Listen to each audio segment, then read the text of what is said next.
Hello, hello. How you doing, Juan? Hello, hello. Juan is wonderful. Love it.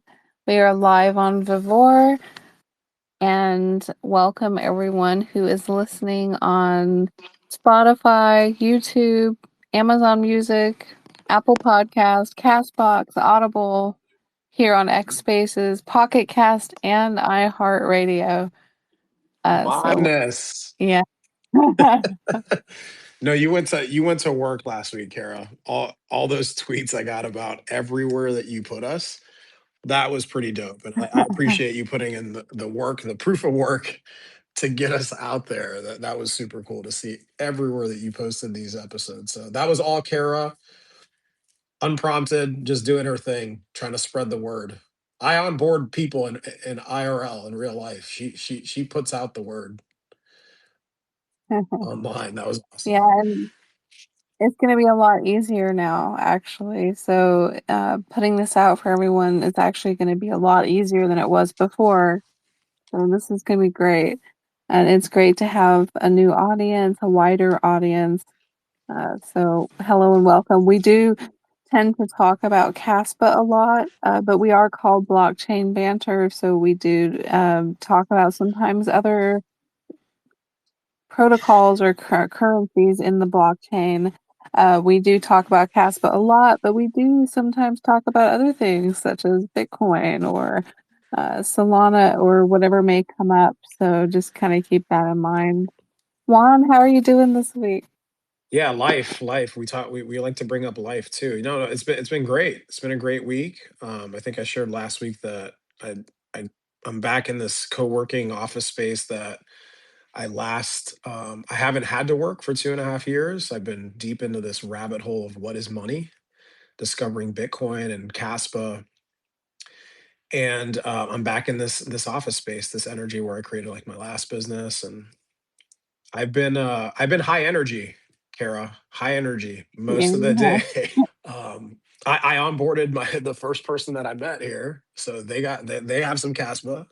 My man Johanan, he's not here. I'm looking down that way. But he's typically here late too. Uh yeah, spreading the good word as usual, and um, you know, being laser focused on the things that I can control. And that's it. How about you? You've had amazing success. I think you've now brought 70 something people on board to Caspa in the last. How long has it been since you It's started been, doing yeah, it's that? been since like around my birthday, so which is in August. In case anybody wants to remember and send me presents, I take Caspa August 3rd. Since August, right after the debates. The debates I think were in July. That's when I rounded the troops. I rounded my man. I see Caspa Onion on here, so beautiful to see you, brother. Feel free to request to come up on Yeah. stage because we're gonna ask people to come up, and we want this to definitely be just a round table on whatever it is that we're gonna dive into here today. But yeah, so since then, Kara, and it's been, the person sitting next to me on the plane, and uh really organic. I don't go in being like, oh, this is what I'm gonna do. I'm gonna get this person on Caspa. It's the same thing, same way I've approached business, my sales career, all that. It's always been, let's make a connection. Let's get to know this person. And that eventually leads to a conversation about, hey, what are you up to? What do you do? Oh, have you ever heard of, I typically started with Bitcoin because most people haven't heard of Caspa. I haven't really run into many people that have heard of Caspa. Although I have had people recently when I've been wearing a Caspa shirt, like I walked in the mall and someone's like, "Yeah, mining Caspa." I was like, "Okay, shit, that hasn't happened before." So that's happened on a handful of times where people have been like, "Caspa," while I'm wearing the shirt. But yeah, it's close to it's above 70 now for sure. I got more pictures of people, and yeah, maybe eventually I'll put together like a big collage of everybody that I've been fortunate enough to onboard. Speaking of sending you Caspa, somebody sent us some Caspa as a gift, as a tip after our last show. I just saw it today, so I sent you half of it just now and sent Sweet. you a message. I know. Um, and it's interesting. I was sending myself the same amount to do 50-50, and I guess I pushed the wrong button. I don't know, but it took all of it. And so I had to deduct that amount and send it back to make sure I was being fair with it. So if you look at the ledger, you'll see I sent the same amount back, but then sent me the right amount. So if it looks off, you'll know why, what happened. But yeah, we both got a nice little tip. I thought that was really unexpected and really cool. So thank you to whoever did that. It was anonymous. I have no idea who did that. Thank you. Yeah, we definitely always appreciate anything that's sent our way. And Casper's the most beautiful energy that you can send to us. So we appreciate that big time. Yeah. So we've had new onboarding of people, which is great. But there's a lot happening right now as far as how the market is being perceived, especially in the news. And yet we see gold going up, we see silver going up, and that usually is a sign that the dollar is in trouble. And so we talked about that a lot last week. So if you guys really want to deep dive into that, we talked about that at length in our last episode. Uh, in this episode, one of the things that we wanted to kind of talk about is how Epstein kind of gets tied into this whole blockchain thing.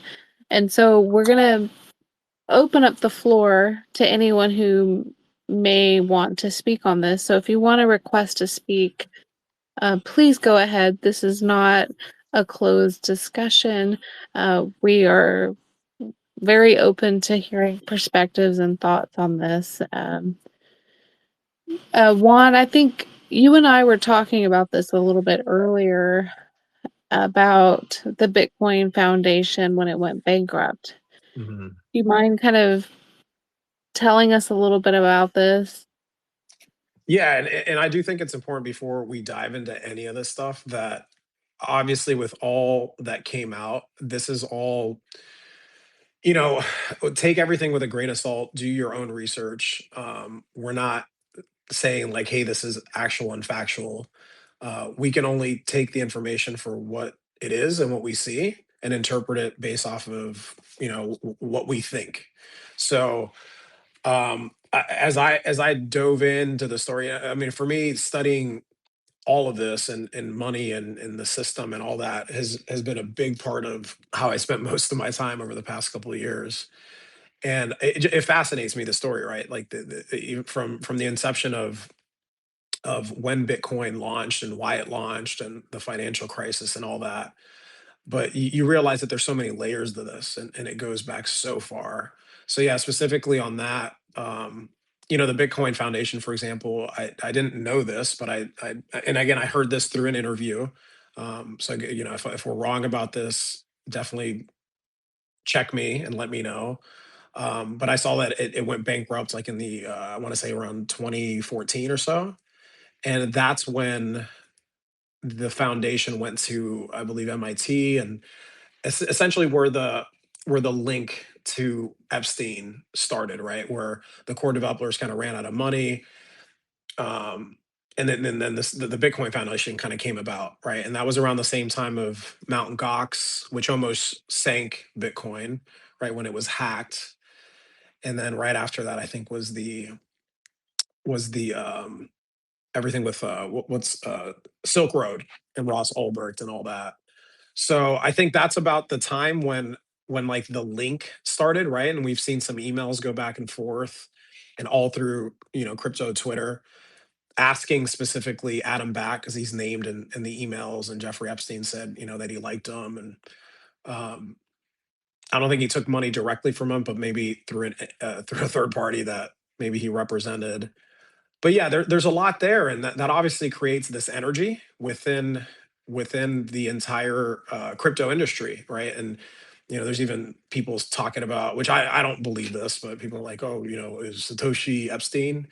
Um, but it brings back all that talk. So if you're someone who looks at the charts, then you start to speculate like, oh, is that why the numbers are down? Is this what's happening? And I think it's way deeper than that in terms of why the market is the way it is. There's so many factors that play into that. But yeah, I guess that's where there's a link there. There's a link there with the Bitcoin Foundation, and um, I don't think Epstein is like a he's probably the most famous person that we know that's like that. But there's a lot of that people like him out there, Oh and yeah, it's a huge group. There's a whole network. It's yeah, not just person, it's pretty big. that's what it seems like. And I guess I'm just now really starting to realize that. But it makes sense. It makes sense. Like he's talked about hasn't he talked about like how he worked for the Rothschilds and that family. I mean, studying that family and learning about them. I mean, what did they do for society? There's That, so much I could say. yeah, we got to be careful here. I'm not trying to, I'm public. Like, so, Yeah. so I want to definitely, again, like I said, this isn't, I'm not trying to state facts or say, hey, it's this way or that way. But it's interesting. It's interesting what it does to the sentiment of the market, what it does to, think about uh, trying to onboard retail or get people to see crypto not as a joke or magic internet money. So it's been an uphill battle for a long time, and it definitely gets people to talk, right? It gets them to think a certain way. And if anything, if I were any of these people like Adam Back, who was named in there, Peter Thiel, these people that some Bitcoiners even call like bad actors, they got to come. They got to talk about this stuff and at least clear their names and give it to us straight, because there's some horrible things. I didn't see all of it. I've read some of it, but yeah, there's some crazy things in there.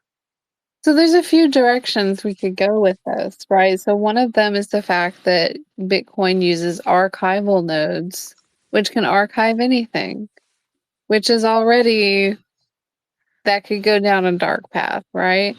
And then there's the foundation, apparently. And again, like Juan said, everything we say here is opinion only. So none of this is, don't sue us. It's all our opinion. Um, don't kill us. Uh, don't come after us, We do want bro. to live. We want to live. Yes. um, yeah, there's a lot. So what was it? I don't remember what year blockchain the Bitcoin Foundation, I believe it was, filed for bankruptcy. What did you learn about that one? Because I wasn't even aware that there was a Bitcoin Foundation. I've just always known that the Bitcoin protocol was decentralized, nobody owns it, and then whoa, there's a foundation. So what do you know about this? I mean, I do think that Bitcoin was launched, a fair launch. There was a handful of people that mined it, Satoshi being one of the main ones, and then Hal Finney came in, and then obviously, like I believe Satoshi handed it over to Gavin Andresen. I think that's who it was. And then there were Bitcoin core developers, right? And initially, in the first couple of years, it was tough for them to raise money, right? It was a joke, and then some serious money started to come in. So the foundation was formed, and essentially you could look at that as VC money, or a VC coming in, but it was after the fact. Is the way I see it, and how I've viewed it, and to fund the developers, to help them continue to build out the protocol. So it finally gained some traction, but they ran out of money, so they went around trying to do some seed funding. I know Roger Ver was really big in those early years, and he helped organize a lot of things. And there's a number of people, I can't think of all of them at the top of my head, but I think they were all very important to the original mission of Bitcoin, right? Speaking of Roger Ver, right, what does he talk about?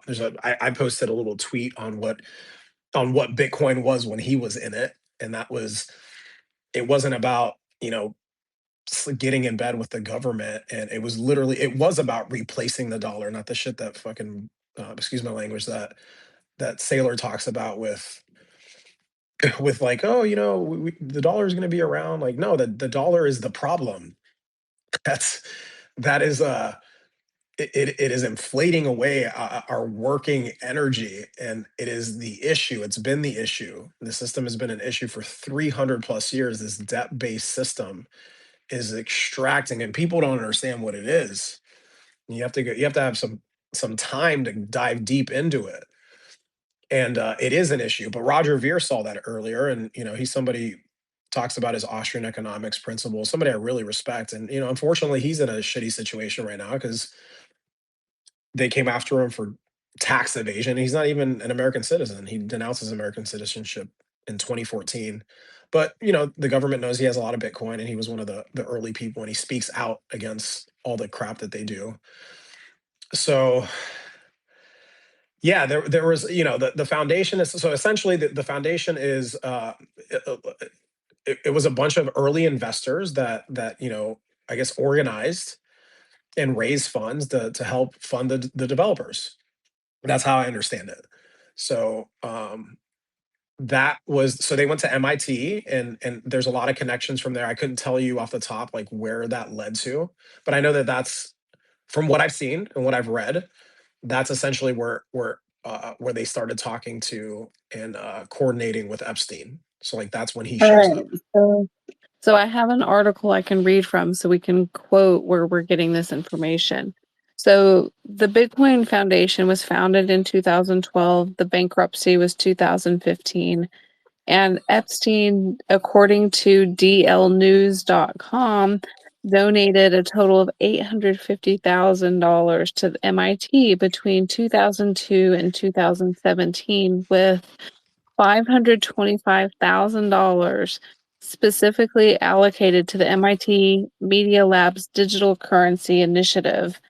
And in 2015, some of this funding was indirectly used to pay Bitcoin Core contributors who joined the lab after the Bitcoin Foundation ran out of money.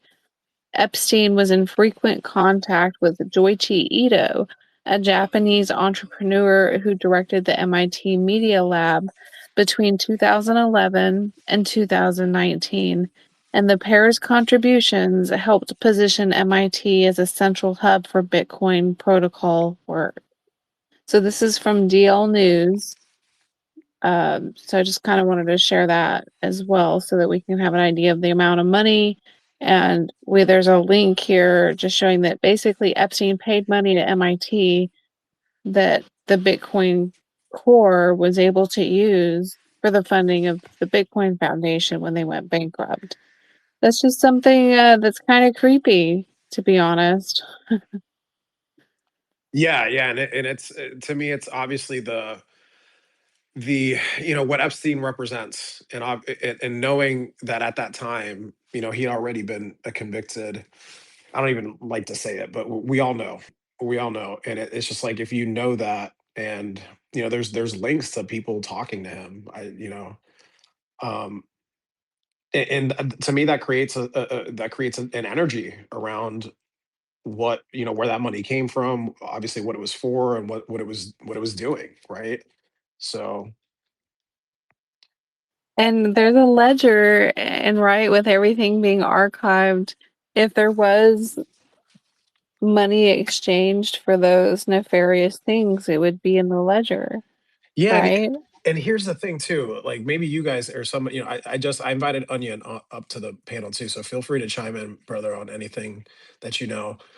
But the other thing that I saw was that a lot of so where am I going with this? I just lost my train of thought.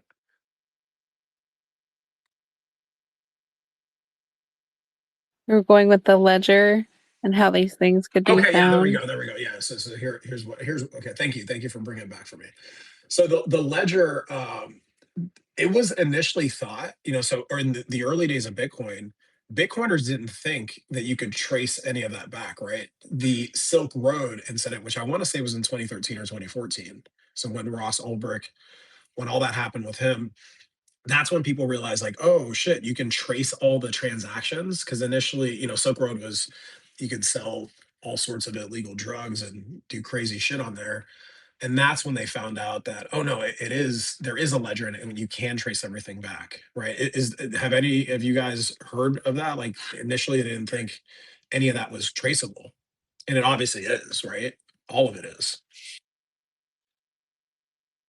Yeah, in the early years, there was this whole idea that anything that you did on Bitcoin would be private, nobody would know.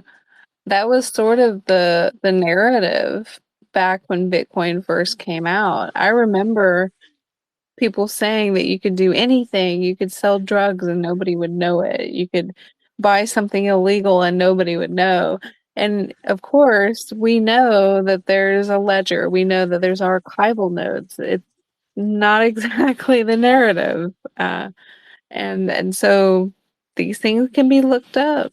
Yeah, yeah. Well, we know that now, but I wonder what it was like back then because I have heard some older Bitcoiners say like, yeah, that's what they thought too. It wasn't until, again, I'd be interested to find out, the facts on this, but I think the sentiment and what people thought was that it couldn't be traced. They found that out later, that yeah, the whole point of it was so that it could be traced. So it's not the smartest, because again, remember the propaganda and the sentiment was, oh, Bitcoin. I mean, it's still said, which is ridiculous, that Bitcoin is used for, like a couple weeks ago. He was like, Bitcoin is used for criminals use that, and he still thinks that way. And he's really, really deep into the system. He believes in the Federal Reserve. I love you, Alex, but yeah, that's somebody who does not have Caspa or Bitcoin, by the way. So I do not onboard everybody. So we have some guests on our panel, 16-bit and Onion. So we want to say hello. How are you guys doing? I'm doing good. I was just listening along. I just jumped in to see what you guys were talking about. Um, I don't know it sounds like you guys are maybe talking about the Epstein connection or something to that effect. Yes, Yeah. yes. Yeah, I find it very interesting, the whole Epstein connection to Blockstream. I think, Juan, I know you're very well aware of the hijacking Bitcoin narrative, the behind the block size wars and how it was intentionally manipulated to make sure that Bitcoin couldn't scale.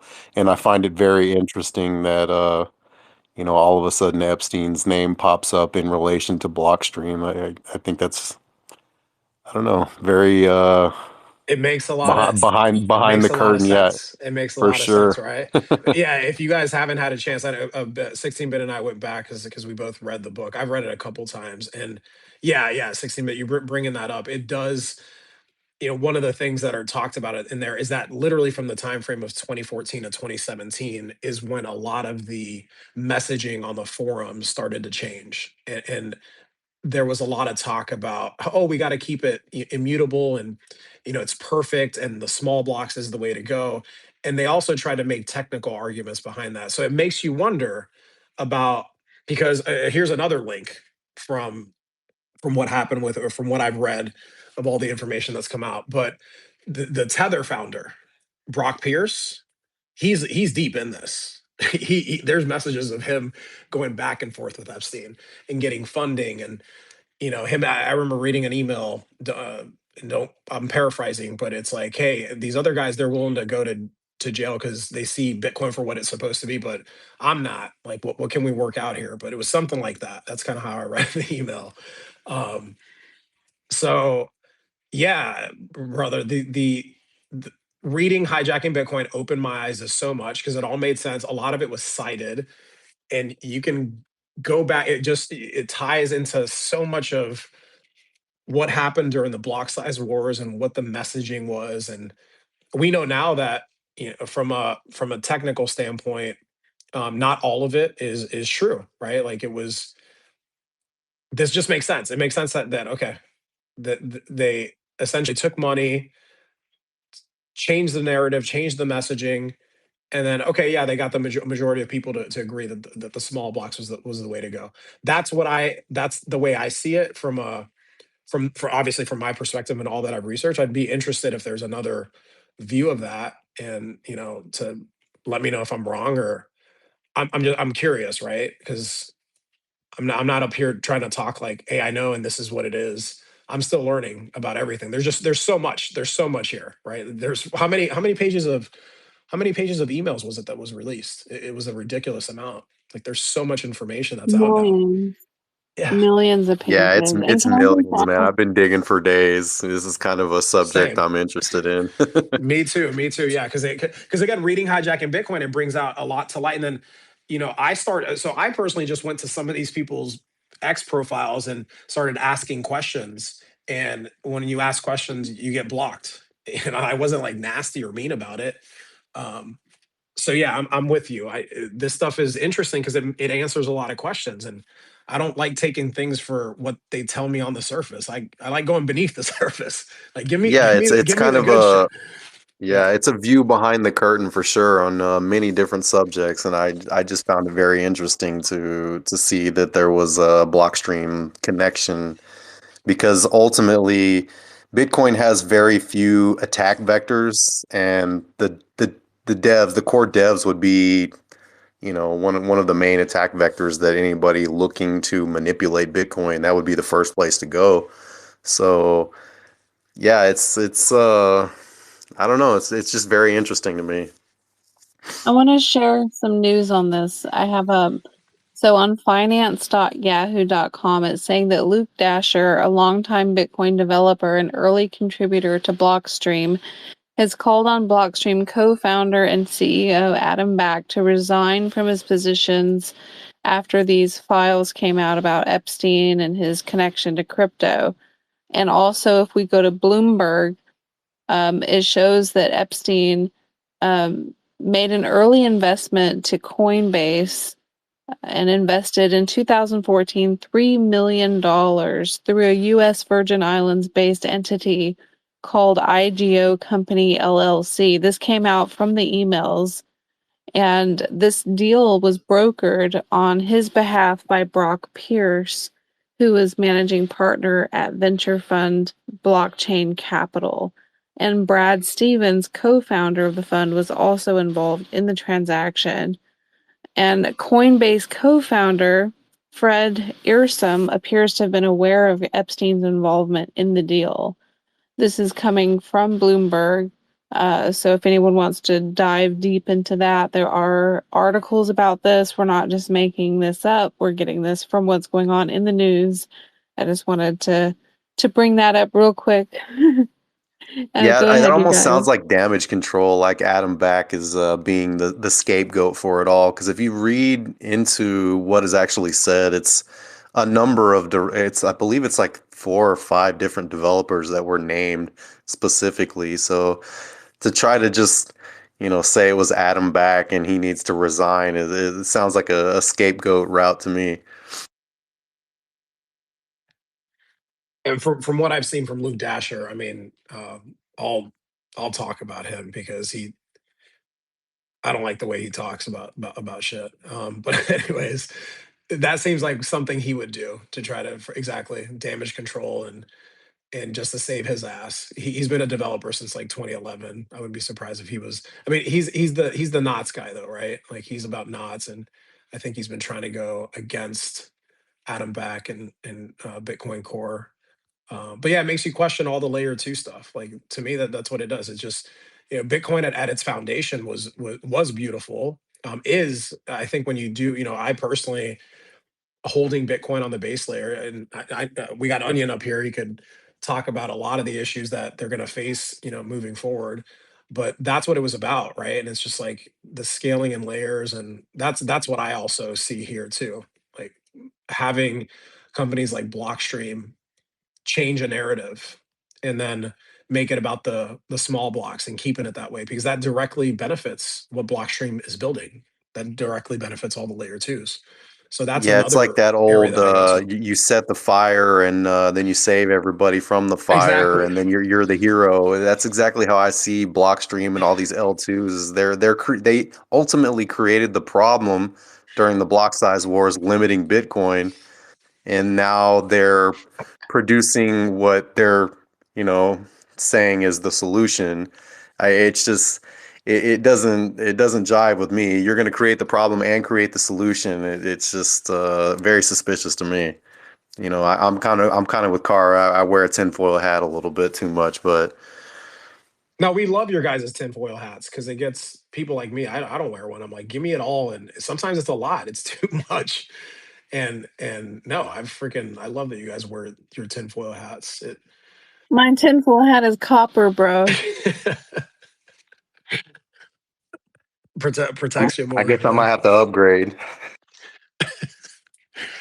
Copper and nickel is the way to go. How you doing, Onion? Hello, hello. I'm just a fly on the wall, and yeah, man, this is not a good look for Bitcoin. I'll just say that.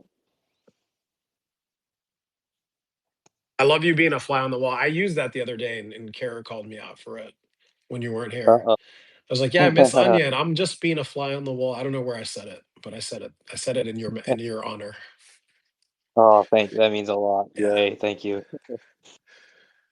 No, I actually don't know too much about the Epstein stuff. I was watching a video by CoffeeZilla just now, just trying to get up to date. But yeah, I'm gonna make a joke. I'm gonna say at least Epstein wasn't using Kasaya messaging.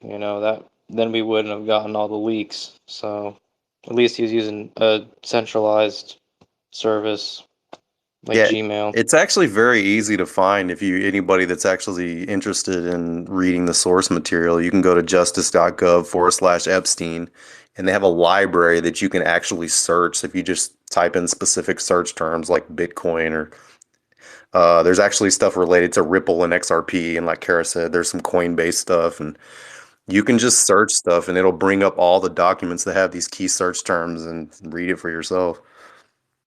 Wait, what's this link again?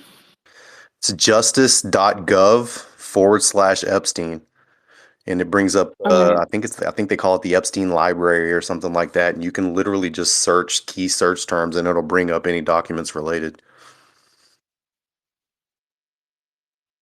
So is there more relation to Epstein and Bitcoin? Like, is there more than just the MIT stuff?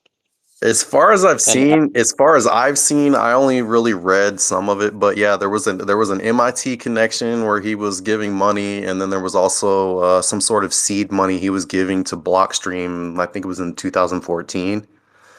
So there's a lot of yeah. videos floating around that saying Epstein is, Satoshi or whatever. I really don't. I think that's drawing a huge conclusion that doesn't really have a lot of evidence to back it up. But it definitely it seems to lend more credence to, in my opinion, to what Roger Ver was, putting out in his book, that it really was hijacked and it was manipulated, and perhaps Epstein put some money up to try to manipulate some of these devs to move it in a certain direction. I could see that. Yeah. Do you think there's any ties to Caspa or the opposite? Do you think Caspa's completely um, scot-free in a way? I personally, I think it's kind of naive to think that, there's not somebody out there trying to manipulate. These technologies are very clearly going against the grain, in so many different ways. So I think it's very naive for anybody to think that there's not some form of manipulation going on.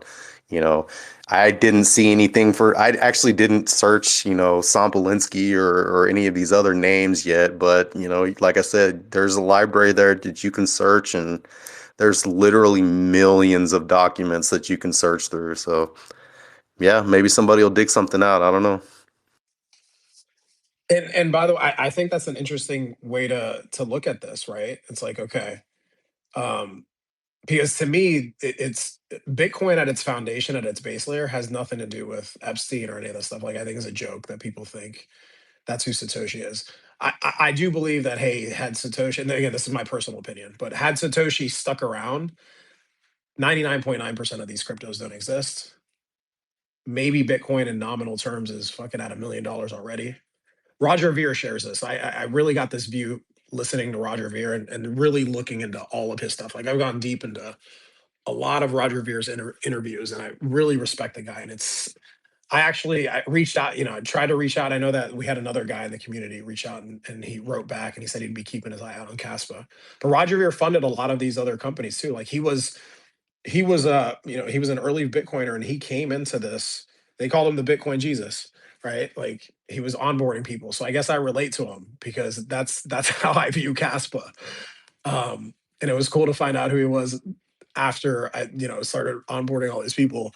But yeah, so much of what he says just resonates, and so much of that book, if you guys haven't read it, definitely check it out.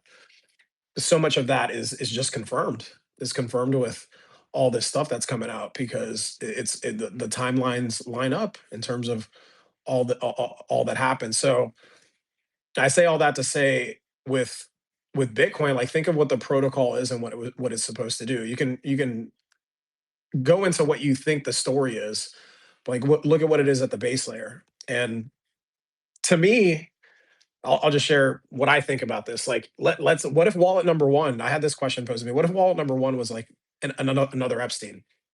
What would that What would that do for you guys? Like, how would you guys feel about that? Yeah, it makes sense. It lines up with, I mean, the rich and powerful, I guess, are always doing this, so I guess not good, but maybe bullish for Caspa. Price wise, But right? Maybe, right? yeah, kind of sad, I guess. Yeah, yeah. And I feel you on that, Onion. Like, I feel you on how it would suck. But to me, that's why to me the foundation of what Caspa is and what it represents is what's stronger, and that's why our voices and like I know we praise Jonathan and Michael, and we should. They're beautiful humans doing great things, but they Yeah. aren't Caspa. Like they gifted it openless, permissionless protocol that all of us can join. Like we didn't have to ask them to. We didn't have to ask them to do this stream or talk about Caspa. We don't need to. I think that's one of the most beautiful things about this space. I've run businesses. I've run companies. I've scaled businesses. That world is fucking tough, and it's not made for everybody.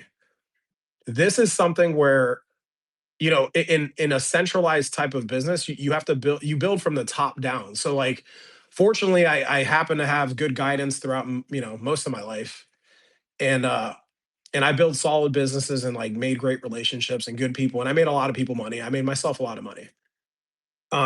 It's hard to do that because like there's winners and losers. And what I don't think people understand from a decentralized protocol that's launched like this, it starts centralized, right? Like you think about how Caspa wasn't launched until 2021, but everything that had to go into Caspa to have it launched the way it did. And then when it launched, like we can all go back, we can all cryptographically go back and see how this Jonathan doesn't own it. Michael doesn't own it. Nobody owns this. Like we're each individual um representations of what Caspa is, right? So I think that is still misunderstood within the space. And if anything, I'm gonna give props again to Bitcoin. Like I want my energy to go more towards I don't need to speak for what Caspa is. Let me show you. And that's kind of my attitude when I do onboard people, the normies that I onboard, so that's my view on it. So it's like I don't give a shit who any of the wallets are. I know that that's a very popular topic. It's cool if people want to talk about that, but for me, this is bigger than that. This is bigger than that. This is the foundation. You can't mess with it. You can't mess with it because of how it was launched and how it was gifted to us. Is the way I see it. Go ahead, Kara. All right, so I wanted to make a quick correction. 16-bit, you had said it was justice.gov/library. It's actually justice.gov/Epstein, and people That's what I said. can go there. Oh, that is what you said? I must have misheard you. I went here, I typed in the word Bitcoin, and I got 1,521 results for the word Bitcoin, looking up the stuff on Epstein. And one of the things I opened up is an email between Jeremy Rubin to Joichi Ito, and Jeffrey was CC'd in this. And this is in regard to Bitcoin and Islamic banking. And in the email, it's saying, hey, do you know if Bitcoin is seeing much use to this effect yet? How do you know that some of the authoritarian politics will play against the Sharia loophole? And the reply was that Jeffrey thought this was a good idea, adding him. So he was involved with this on many different levels. And like Juan has just said, Caspa, it's been gifted to us, right? Just in a way, even Bitcoin was kind of gifted to people. It was a protocol, it was built, and people are going to use it how they use it. There's going to be good players, good actors, bad actors. That's kind of what happens when you have a decentralized currency. You're gonna have all this stuff, right? And with Silk Road, we saw a lot of the underbelly, the darkness of this currency. And like you said, 16-bit, we can't really be naive to this. Um, this is something that it's kind of inevitable. You're going to get the whole world. We're going to get every type of person that uses it. So that's something to consider here. But I just wanted to mention that because for some reason I thought you said slash library, and just in case anyone else heard it the way I Yeah, heard it's it, I forward wanted to make slash sure that Epstein. I think once you get there, I think it's referred to as the Epstein library somewhere on the page or it is. something to that Yeah. effect. But yeah, I mean, all of these networks are very disruptive technologies, specifically Caspa. It disrupts basically the entire Yeah. industry here. All of the things you think about Coinbase, BNB chain, all of these other chains that belong to these large exchanges. It disrupts all of these things. So I've been trying to tell people for a very long time that, Caspa succeeding is going to be a very hard uphill battle. I've seen some posts where people are talking about, Caspa's shadow banned or, something to that effect. And it really doesn't surprise me because it's going against the grain in so many different, against so many different things, so many different exchanges, big money. It's just it's a disruptive thing, and it's not going to be easy. Let me get your opinion on this 16-bit. For the people who are normies, who are non-crypto people, and they're seeing in the news that Epstein was part of influencing the creation of the Bitcoin Foundation or Coinbase or crypto, or you know how they're going to be viewing it. How do you think that's going to play effect on the crypto market? I think in the short term, it may have some negative effects, but like all news, it just kind of comes and goes. It's hot topic now, and 5 minutes later, it's just kind of old news. So I think some people may remember it, and that's why I have a problem with people saying things like Satoshi was Epstein, which really I haven't seen any evidence of any of that, but I have a problem with such disinformation because those are the kinds of things that stick in people's minds for the long term. So yeah, I don't know. Like my girlfriend called me earlier and was like basically saying the same thing. Have you heard this? Did you see this? And you just kind of got to explain to them that it's hard to explain. Some people just don't even really understand a permissionless, trustless network. So you just got to take the time to try to explain to them as best you can and try to sift through the disinformation and explain it as best you can to some of the, I guess, what you call normies. What about you, Onion? Do you have any thoughts on what the normies might take of this news? Yes, in 1 second, I'm brushing my teeth. Just give me like 2 seconds. Ah, All right. Yeah, about normies, I do get some people in my life say Bitcoin and stuff, used by Epstein, and they kind of group it like they don't know what Bitcoin is, but having Bitcoin and Epstein in the same sentence puts a sour taste in their mouth. Understandably so, obviously, right? But the way I see it is like Bitcoin's just a tool. As disgusting as those guys are, right? Like you can use into a plank of wood to build a house for a family, or you could use a hammer to, kill someone. And obviously that's not good. And I think the U.S. dollar is used for horrible stuff, right? Um, and what's actually good about I guess Bitcoin versus Caspa in a way is um,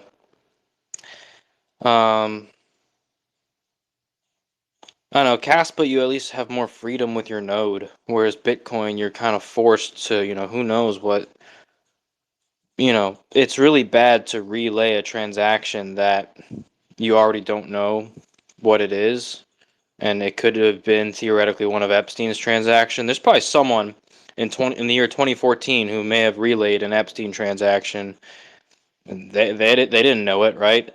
Bitcoin is just a tool. The person doing the bad thing is Epstein, right? It's not Bitcoin. Bitcoin is just a tool. But yeah, people, I guess, if they don't know what Bitcoin is and they don't know how it works, then they blame Bitcoin. And I kind of agree with what Juan was saying as well earlier about, like, what if the top wallet is someone like Epstein, at least for Caspa, or even Bitcoin, right? And my understanding, or I guess where some people get confused is Caspa is the nodes, right? And I would argue if there's people like Epstein out there and they're a top wallet, um, it's kind of irrelevant if you run a Caspa node, Like the code doesn't change just because someone rich is doing weird shit with their money. Um, it's obviously horrible, right? But yeah, I'm kind of scattered brain right now, going all over the place. But um, I think these are just a lot of topics focused on Bitcoin, or I guess in our sphere, Caspa, and it definitely puts a sour taste in people's mouth, and understandably so. Um, but yeah, I think it's much more than that. So I hope that makes sense. But yeah, what are y'all's? Well, it makes me think of the knots versus core conversations that we were having a few months ago, right? So Bitcoin has some people who want to archive the whole network, and there's other people who don't. They just want to archive the financial transactions, but not other data such as photographs or something like that. I think you know more about that, Onion. Yeah, Um, do you want me to? yeah, Yeah. All right. yeah, please do. Here, I knew it would come here. So yeah, one more benefit about Caspa is with Bitcoin and Caspa, you can relay a Jeffrey Epstein transaction and not know it, right? And that would be money funding MIT or whatever, right? Um, and that's obviously not good. Um, and I guess where the real problem comes in, though, like which is really bad, is on Bitcoin. It forces everyone, if you want to be self-sovereign and have a voice, if you are someone who's bothered by someone like Epstein, who has one of the biggest wallets, theoretically, we don't know this, but in theory, if a big actor was someone like Epstein, the way you would counter that, I think, would be to have self sovereignty and run the protocol probably in your house. But the problem with Bitcoin, if you want to be fully self sovereign, is you have to run a fully archival node, and with those fully archival nodes, it stores all arbitrary data, and who knows what that data is, right? It could be, I mean, what the hell do you think Epstein's doing, right? It's gonna be shit like that. So if you're someone who cares about sovereignty, you probably think about that and you're like, maybe I don't want to run a full archival node. That kind of leaves you out of the marketplace if you have a conscience, but you want sound money, and you're using a ledger with the top 5% supply wallet is a big wallet. It could be on Bitcoin or it could be on Caspa. But what's actually interesting about Caspa is you actually have a voice in this matter.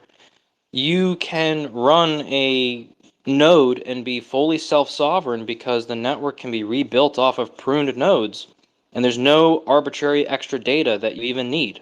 And so you never have to store anything related to that. And so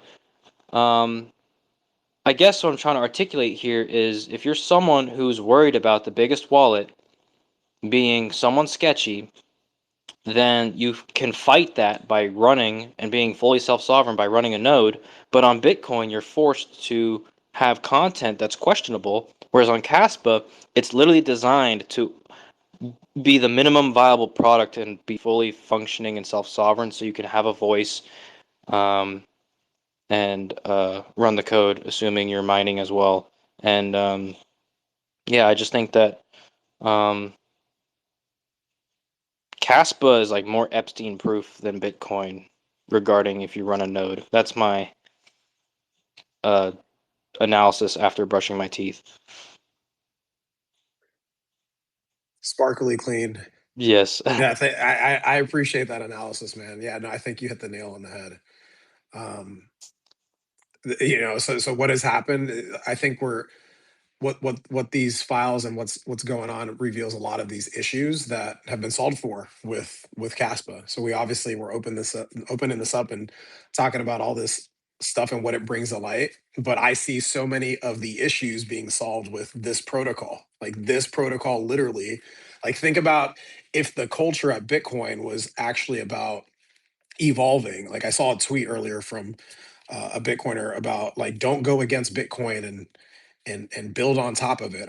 But like I think that's what people have been trying to do, and it doesn't seem like that is what is actually happening. But they talk about that, so yeah, it's interesting, and yeah, I love your breakdown of that, man, and talking about what the benefits of what it's like to run a node on Caspa. Way easier, way easier. And Caspa's more Epstein proof.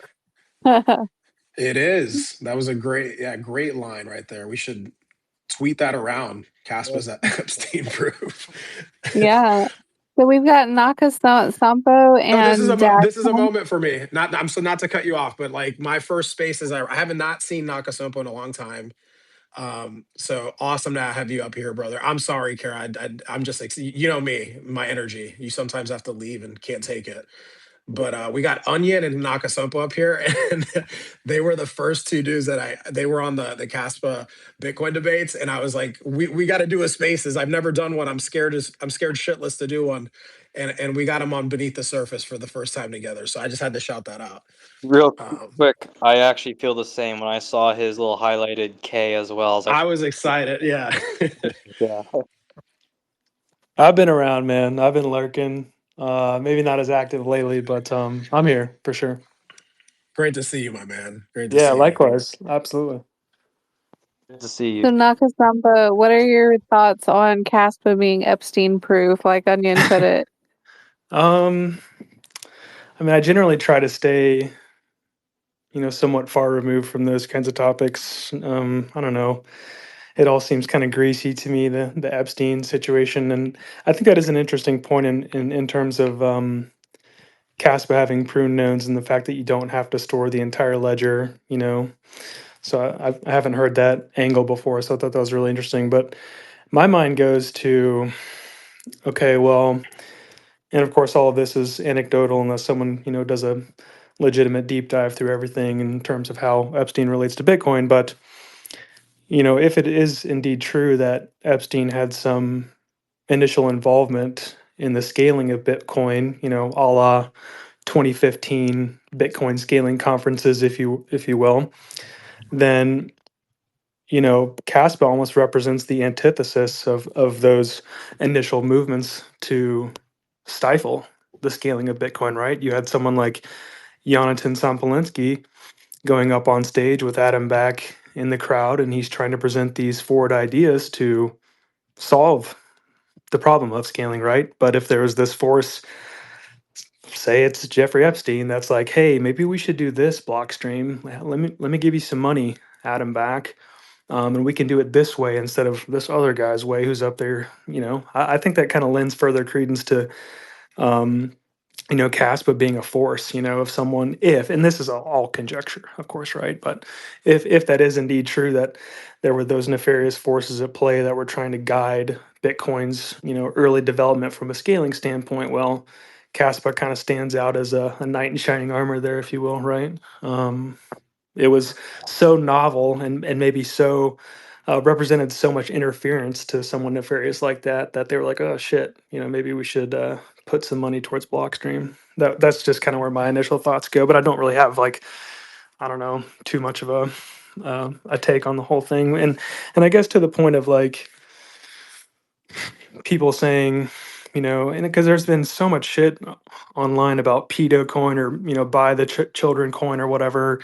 I think all that's largely nonsensical.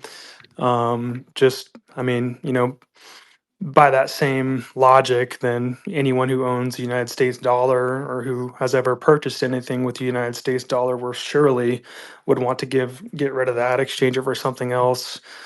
Because I think, as we all probably well know, that the United States dollar has been involved in financing most of the heinous crimes against humanity since we've all been alive. So I don't know. I think that argument in itself is largely nonsensical. But yeah. That's a very astute observation, and I think we're getting a lot of people doing a thumbs up and 100 in the room, so we're getting a lot of Nice. group consensus with that. Dagpunk, do you have any thoughts on this? Yeah, man, I hate to rain on your parade, guys, but as far as Casper being Epstein proof, I was just doing a search on this website, you guys, uh, justice.gov. And if you go do a search for Aviv Zohar, there's an email from the American Friends of the Hebrew University. It's a newsletter to Jeffrey Epstein. And in the middle of that Jeffrey Epstein, this email, it says Dr. Aviv Zohar and Ariel Prokasya, graduates of the Hebrew University of Jerusalem, have been named among AI's top 10 to watch by IEEE Intelligent Systems magazine. And so I say Jeffrey Epstein had his eye on Aviv long before he even met Jonathan. I'm looking this up right now. Yeah, I think the further and further you go into those documents, it just kind of reveals that he kind of weaseled his way into nearly everything you could possibly imagine. So it really doesn't surprise me. Yeah, and I think that goes back to what we talked about, right? What if in Epstein is wallet number one? Like, what does that There change for you you? Like, go. how does that make you feel, right? All right.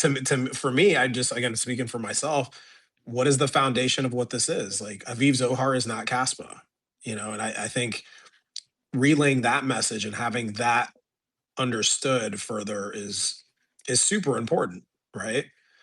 Yeah, but Aviv And Zohar is, you know, the DAG, right? I mean, oh that yeah, was no, no, his I know who he idea. is. Hmm. You're right. So he is the You're DAG. right. No, Well, I he think it isn't the just kind dag. of puts forward the idea. Go ahead. Go ahead, No, Juan. no, no. Go ahead, 16. But go ahead, buddy.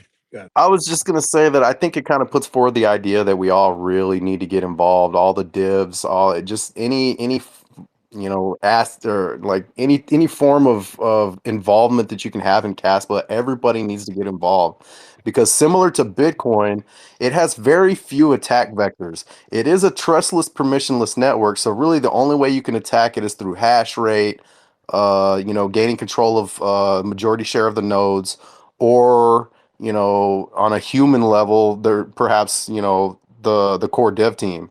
So the more people that are involved in the development side of things, I think it's, a lot safer than just depending on this very tiny group of people that could potentially be manipulated by the fiat system.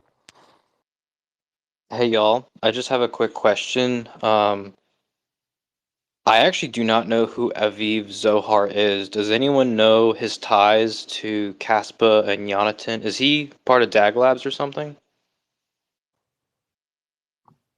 think Yeah, he was actually, he was an early collaborator with Jonathan. I don't know if he was a part of Dag Labs or not. the He way I wasn't. understand it, he was Jonathan's mentor. Right. That's the way I And understand so it he's too. the one who convinced Jonathan to begin steering from mathematics into more of kind of crypt, uh, cryptography. So he was very instrumental in Jonathan's life, the way I understand it, or what things I've read. And so was Aviv in contact with Epstein through an email? Or Now, from the looks of it, the only search uh, that it hit on was it's a generic newsletter that goes out by this American Friends with Hebrew University, and it just so happens that Aviv Zohar is in that newsletter, and he's mentioned as top 10, people to watch in AI. oh, okay, I see. Wow. Yeah, So it's that's why basically a flyer. It's I a just, newsletter. yeah, I just threw it out there, the to start the conspiracy, saying that he was scouting him early on, and Yeah. you know, Well, like I said earlier, it's I think it's a very naive perspective to think that there's not somebody out there Yes. trying to manipulate. You know, Exactly. There's got yeah, Yeah. these things are very disruptive. They're going to piss off a lot of people. So there's going to be people trying to take control, So that's why it's so important for everybody to get involved, to decentralize the network in every facet of the network. All right, if we're Right. going to be looking at this with the tinfoil hat, let's just be clear here. So I've got this up. Yes, I do see Aviv Sohar's name in here, but also there's Dr. Ariel Percacia, there's Amari Studemeyer, there's 48 Chinese students, there's Dr. Lev Muchnick, there's SAGIV, which is a semi-automatic handheld device for uh, rapid and safe IV insertions.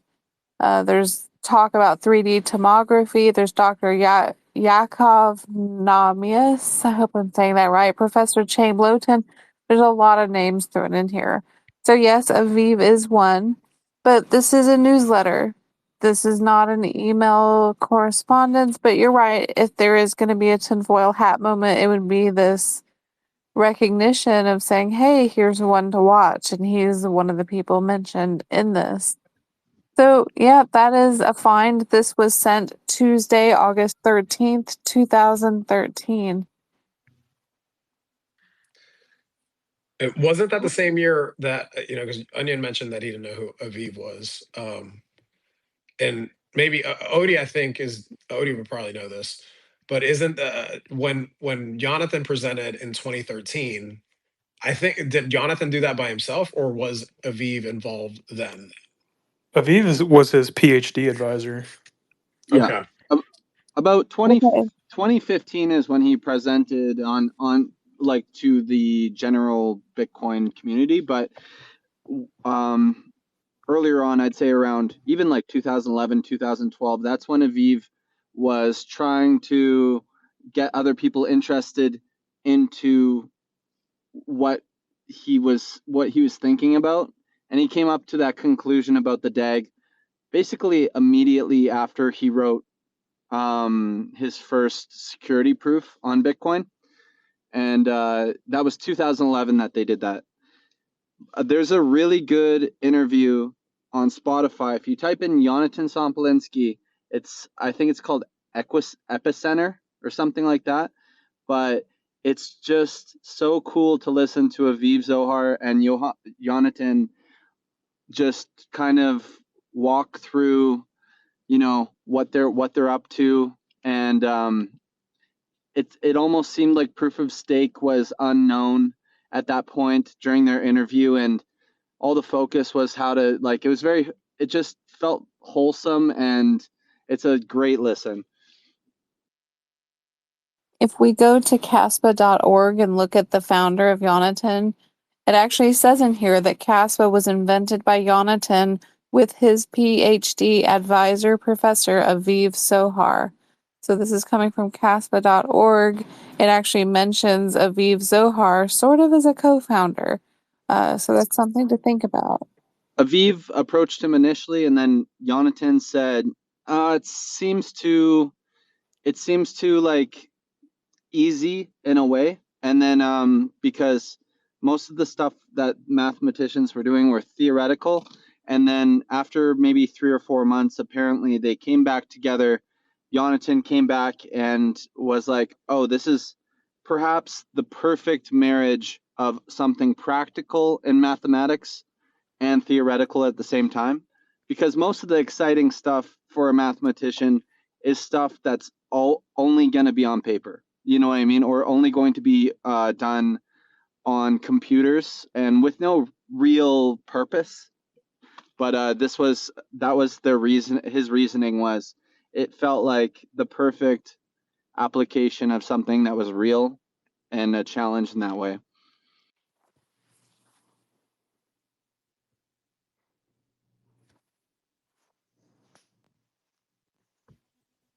Hey, Odie, so will a Google search yield that, or where are you searching that for Jonathan to find that video?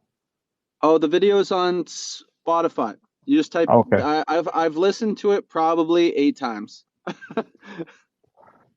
All right, Spotify. Cool. Thanks. Odie, you've listened to Jonathan and that 8-hour interview. You've listened to that like 8 times too, right? Yep, I did.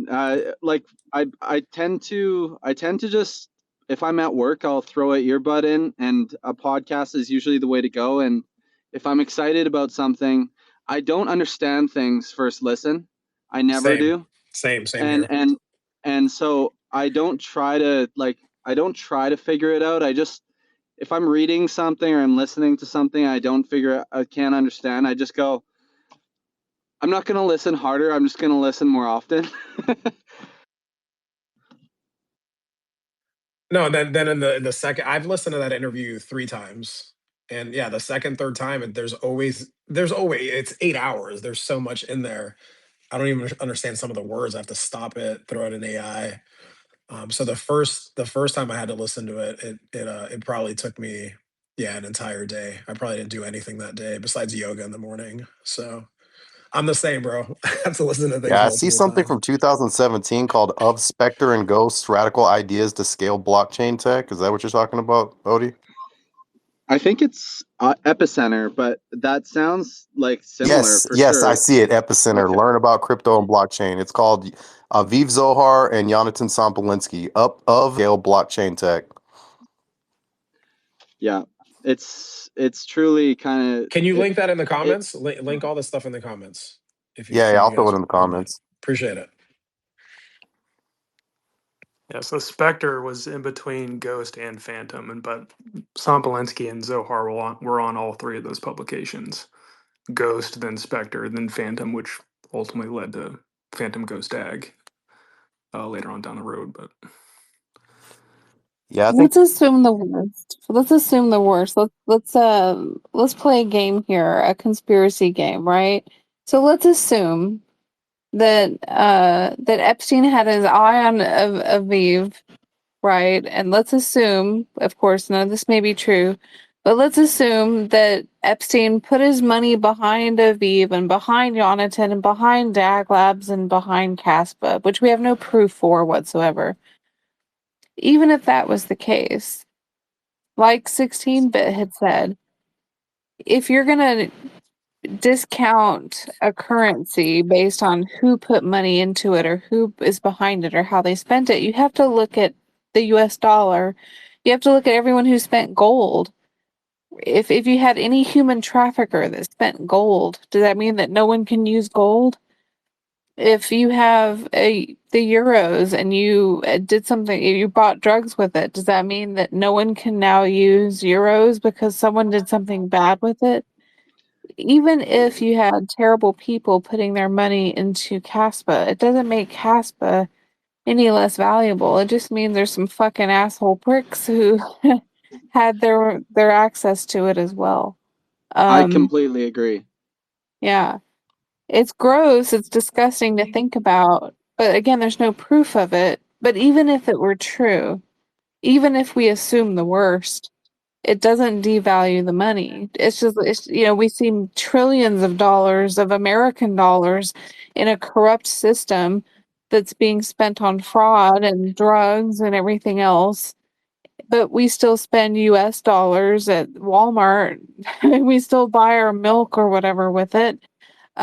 We still buy our US dollars fiat worth of stuff. It doesn't make it any less valuable. I mean, it is losing its purchasing power because of inflation, but it doesn't make the US dollar less valuable based on who uses it. I mean, that's kind of crazy. And so I kind of just think about it like that. Go ahead, Odie.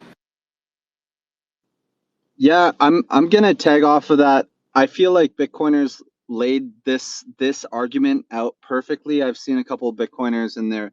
They'll say things about cars. They're like, how many people have used cars for crime? Are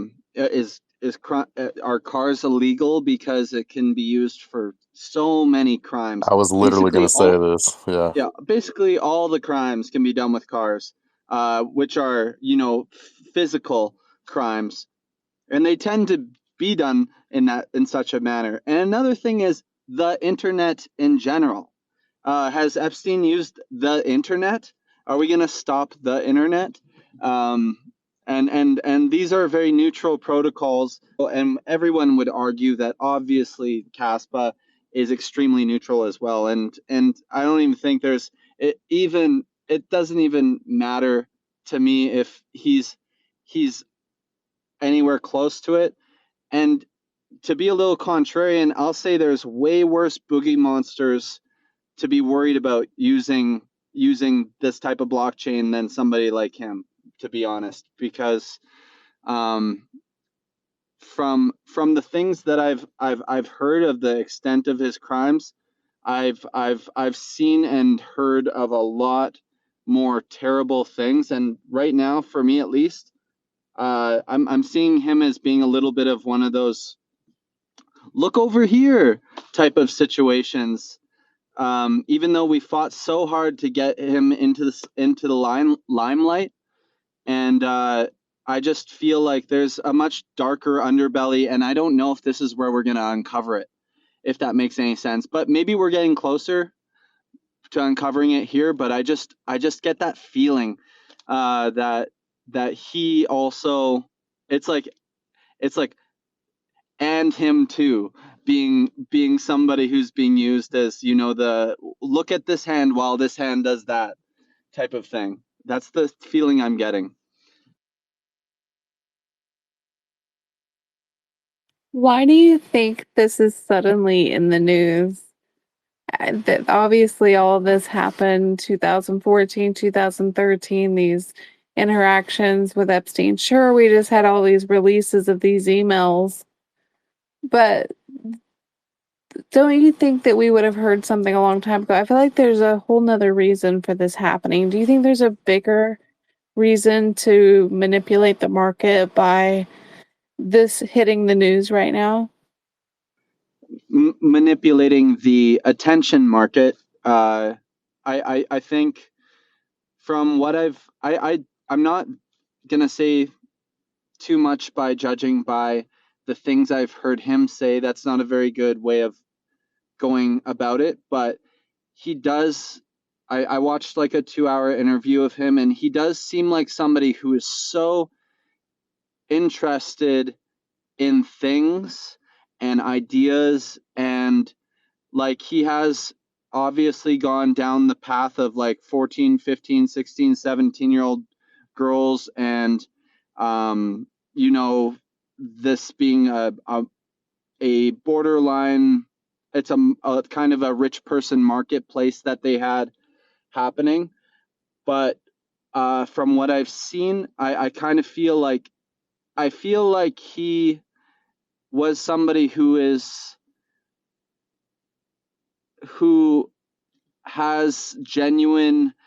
a lot of genuine interests, and he would call out things in these interviews talking about the Federal Reserve, or actually fractional reserve banking.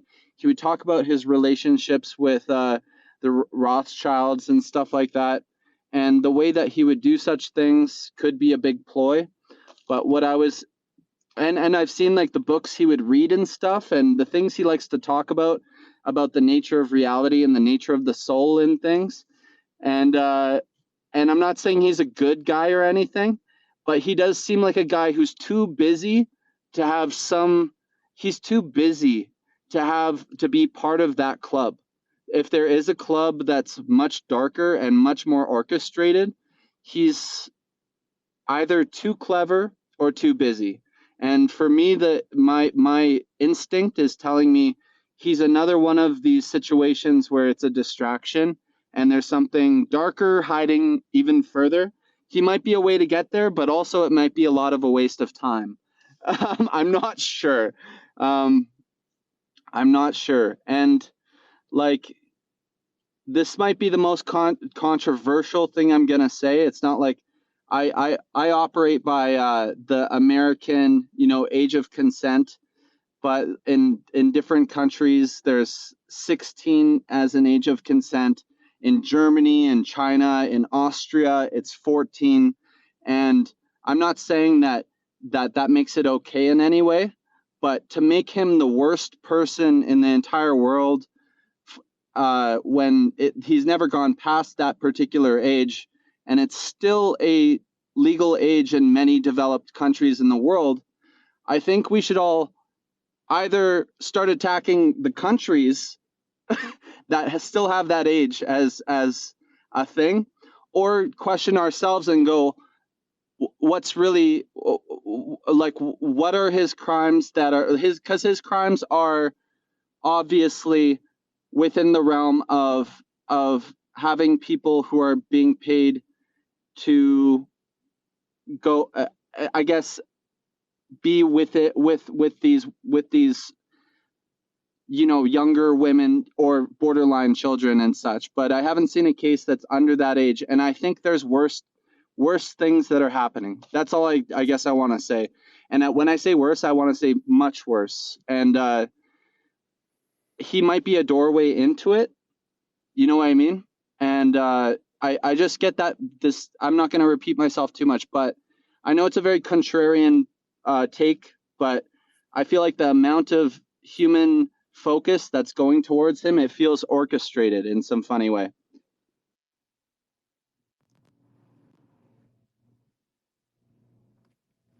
Yeah, I think there's a lot more fucked up shit that maybe you haven't seen, Odie. Yeah, I agree there. There's Just some really fucked up shit. spend an Like, hour on that website and start digging around, yeah, dude. bro. It's Like, very if you're dark. cutting the feet off babies and shit, I don't think there's Oh, it.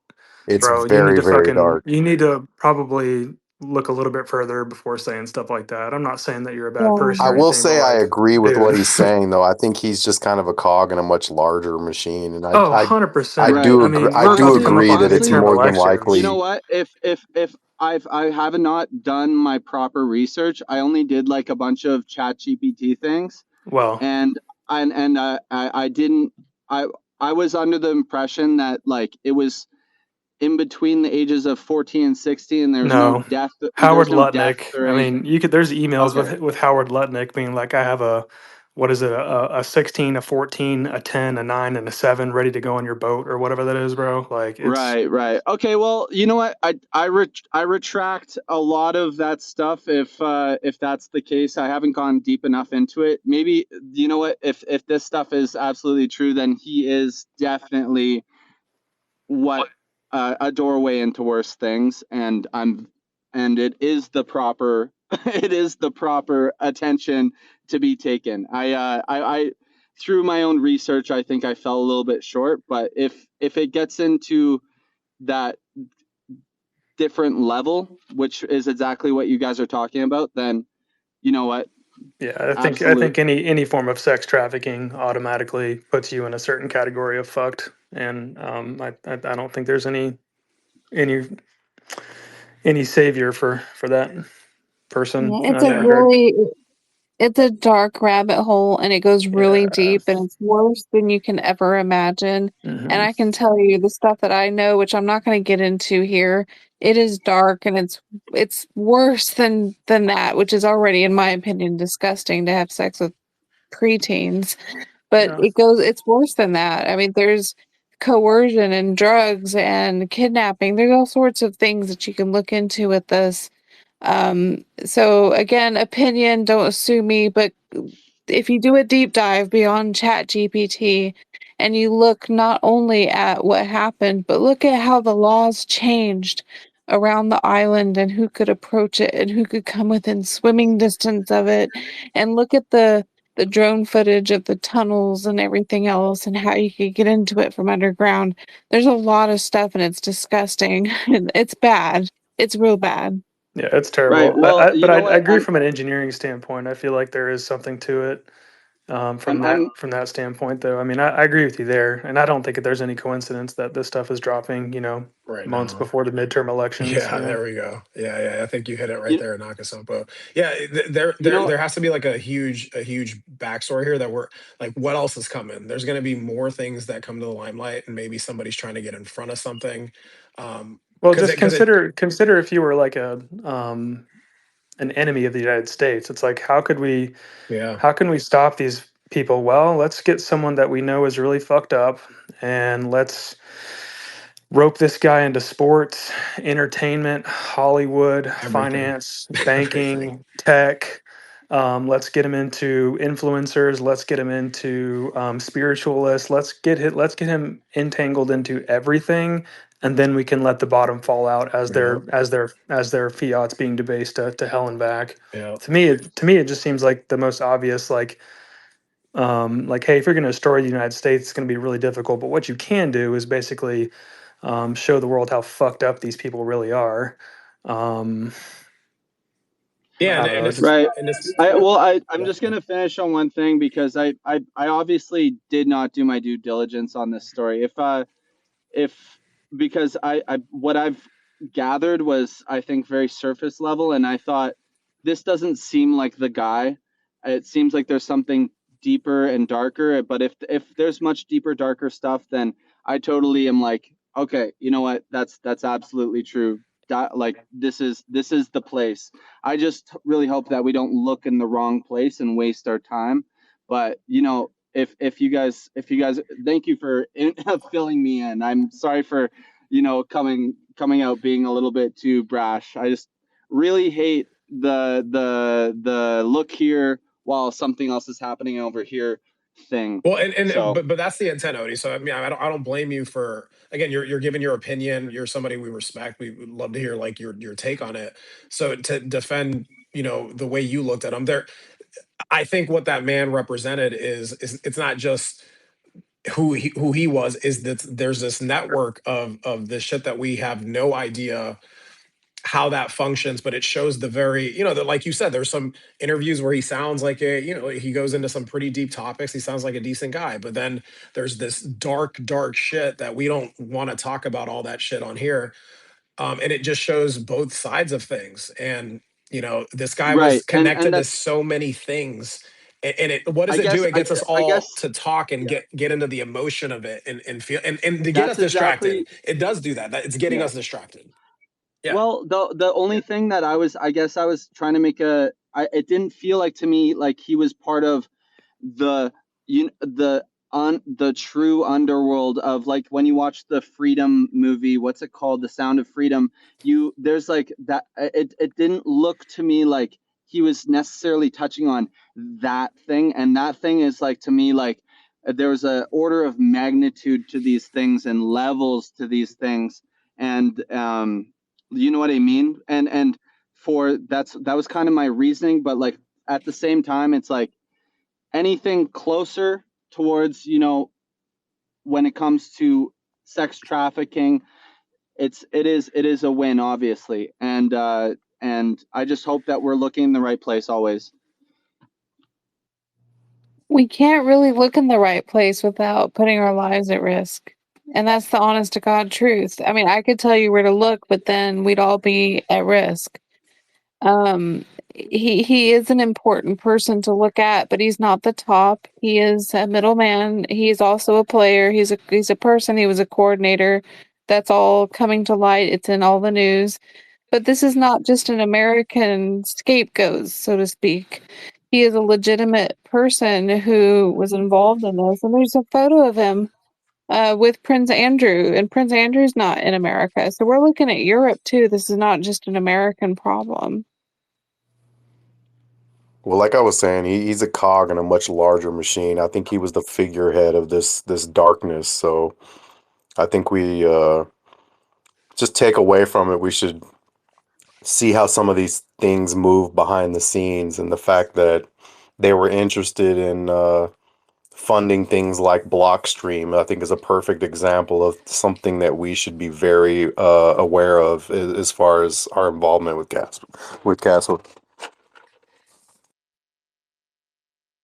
And I think that's a legitimate and a valid concern, and a good response too, because yeah, I mean, I've always believed and known since the very beginning of the creation of Bitcoin that we had people using it for things that were illegal, because this was in the news back in 2009, 2010. People were talking about this. They were talking about how Bitcoin was going to be used. And so this was just, it was brought up from the beginning. And of course, I would expect that to be something that um, that would happen, that there would be people like this involved. And of course, it's coming to light. So I'm not shocked by it. And I wouldn't be shocked if they're into Caspa as well.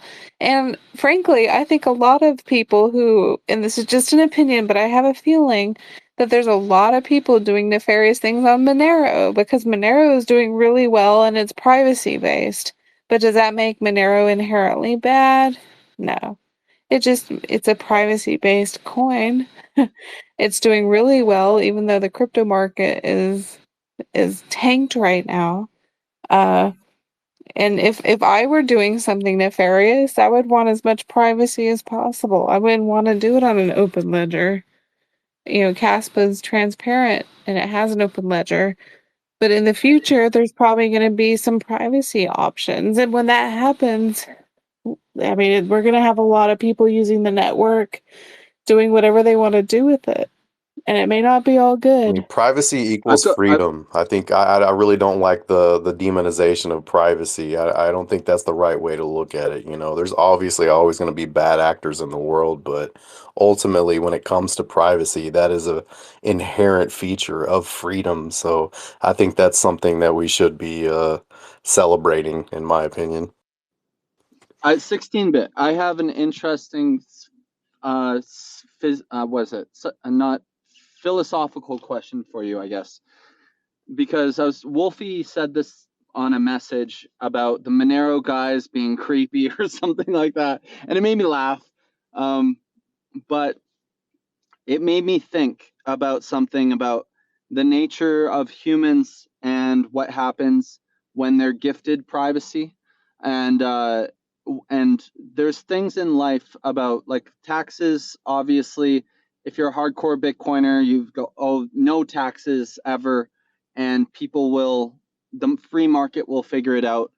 And as more time goes by, and I see the way that the majority thinks, like in crypto, for example, or like and many other fields, it does feel like we do inherently understand that there is, you do trust certain people with your decisions.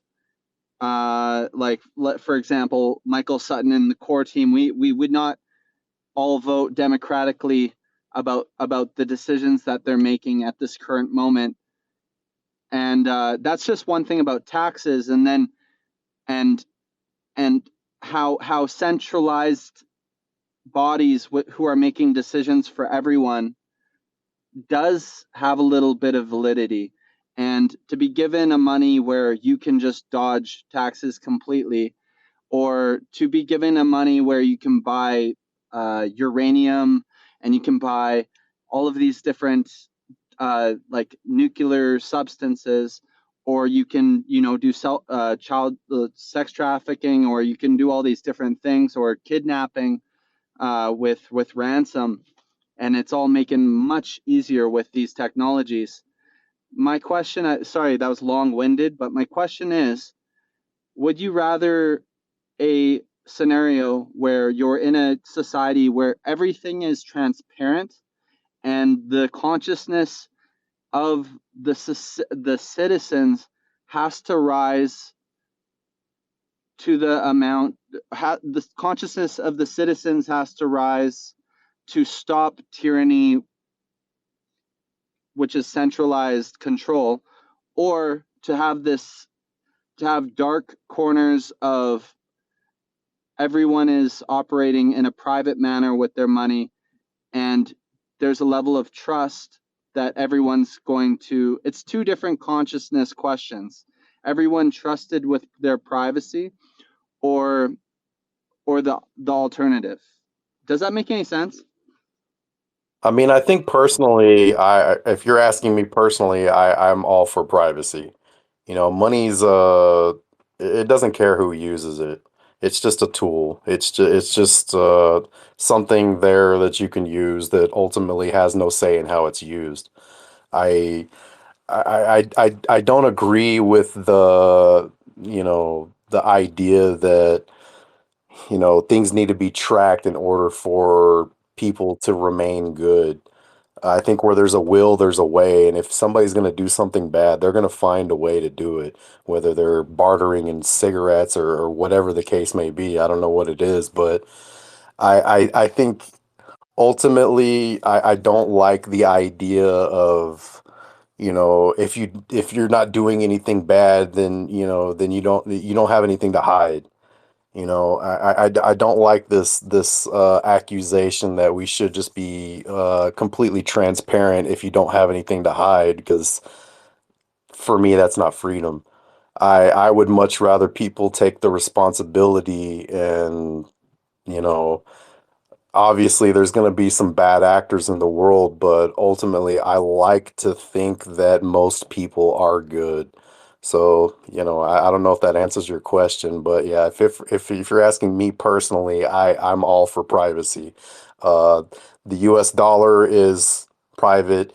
It's used in a number of every bad thing you could possibly imagine is being transacted in the US dollar. I mean, you can run a Google search on how much money large banks are fined for laundering money for the cartels, and all of these things are being done on the US dollar presently.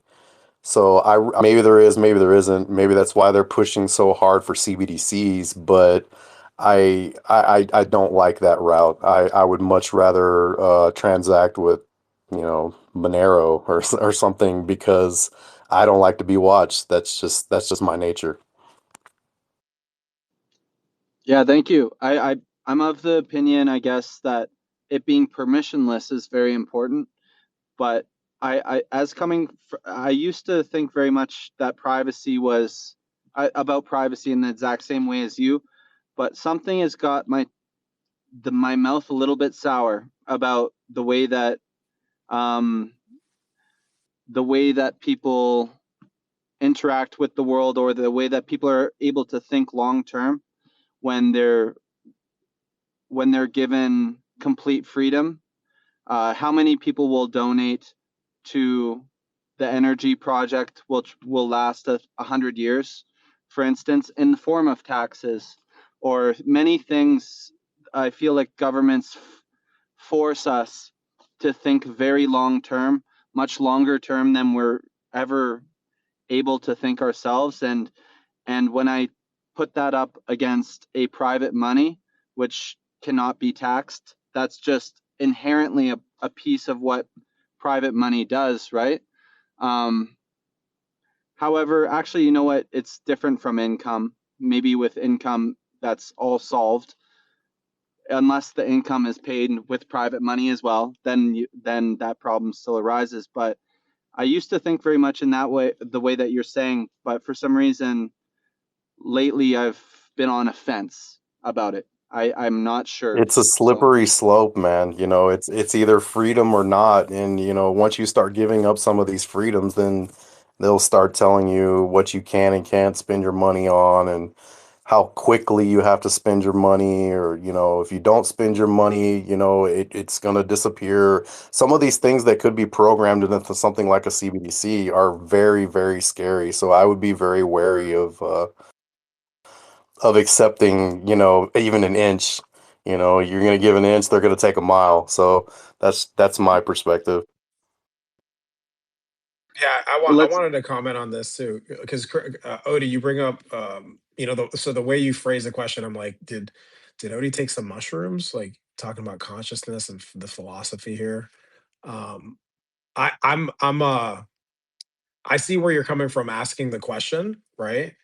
Because I think so. Having Bitcoin launch, and then we talked about it earlier in the show, where people thought it was anonymous, and like now we know it's not. And even with Casper, right? Like your private, well, you have a public key.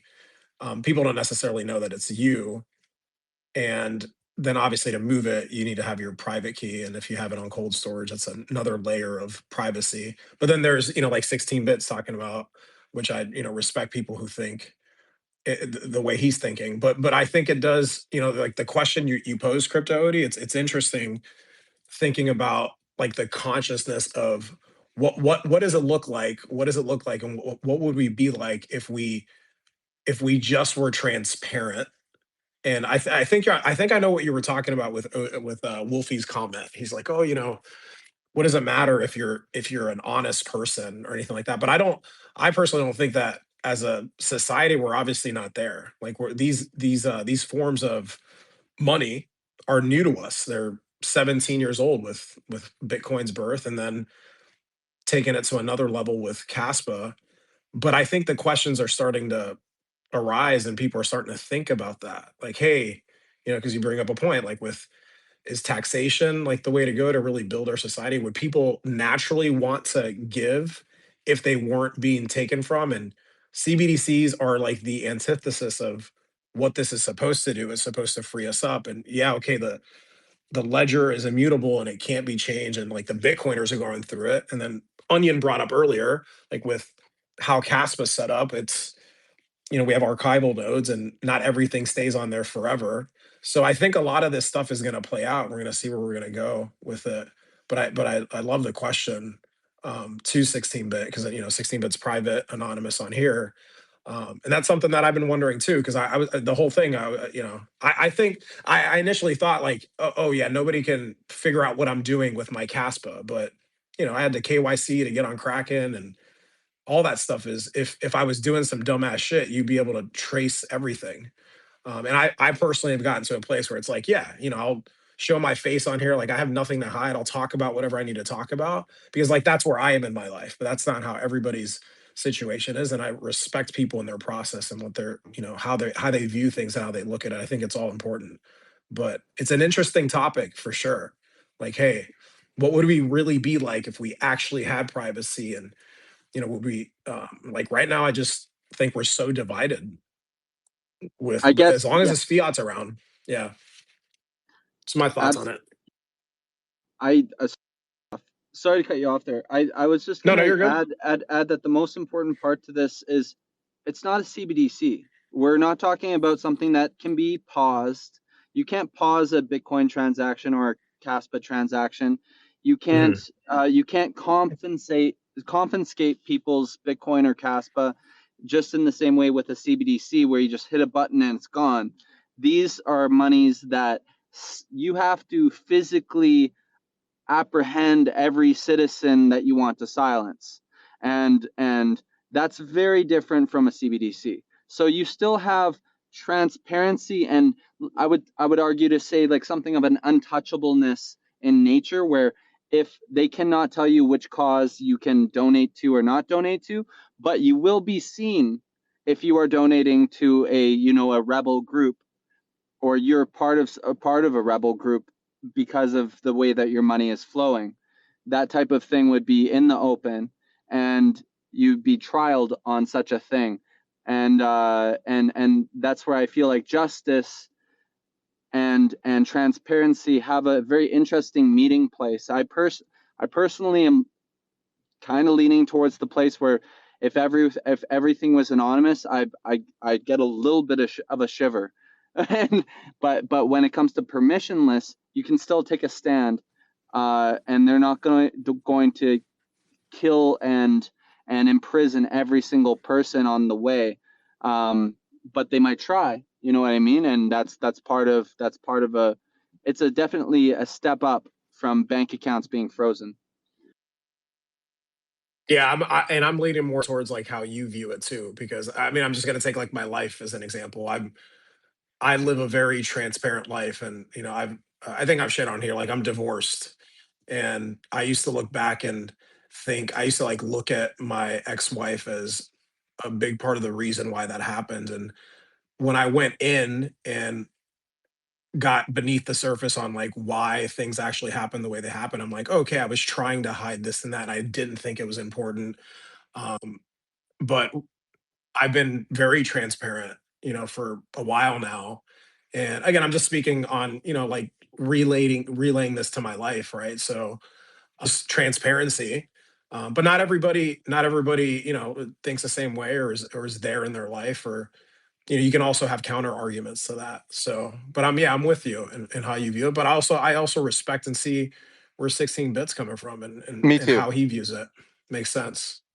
Absolutely, me too. And Yeah. when you watch something like the Edward Snowden, or you watch all of these different surveillance types of things, it does give Yeah. almost an equal and as heavy counter argument for privacy, and that's why it's very difficult for me at this point.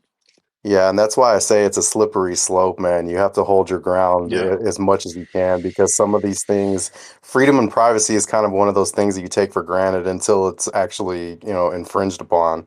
So, for example, if, walking down the street and you're not doing absolutely anything wrong in your life, you can be 100% do-gooder, perfect citizen, and a police officer comes up to you and wants to search you, and they would say something to you along the lines of, well, if you're not doing anything wrong, what do you have to hide?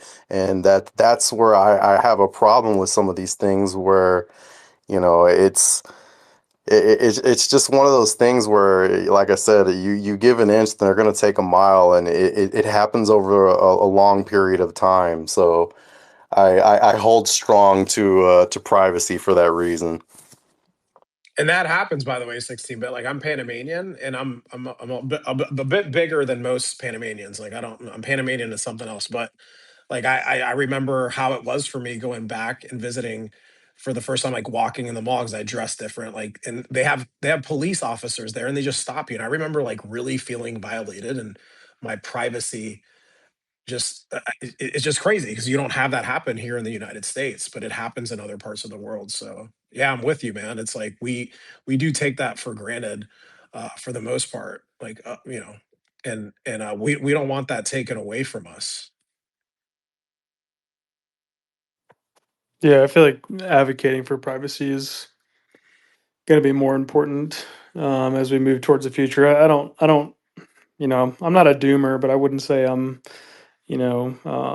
super 100% optimistic about everything. I'm kind of in the middle. But to 16 bits point, I think, things like Caspa and Bitcoin, they're, represent almost like the last bastion of privacy, as it were. I can see a world maybe in 20 years or so where we do have CBDCs. And so I don't know. To me, it just kind of seems like one of those situations that if we're not fighting for it now, we're cooked in that regard. I think it's super important. And I think people, regardless of whether you have a fully transparent system or regardless if you have a fully anonymous system, people are going to be people. People are going to do bad shit. So I don't know. I think it's better for the common man, for the common folk to have privacy. I think it's really important. Yep, I agree 100%. And then from, I guess, another, you made the point, 16-bit, that you can't give an inch, and that is so true. Because once that starts, it just doesn't end. And I like to, we start talking about freedom and privacy, and one that it just hits close to home for me is the Second Amendment. And you don't have to go very far to see where, once you start giving in on that, you see what's going on into our brothers in the UK, and around other, Australia, and other societies that have given up their arms. Yeah, we need to hold. We can't give in on freedom and privacy. Yeah, we're quickly coming to. I mean, I'm not sure if you guys follow like moonshots or Ray Kurzweil or anything like that in terms of technological singularities and such, but at a certain point where AI eventually becomes AGI, I worry about the labor market. I worry about people's livelihoods, and it really just kind of seems like the people that are in control of those narratives, or rather seemingly in control of those narratives, all point to some form of UBI in the future.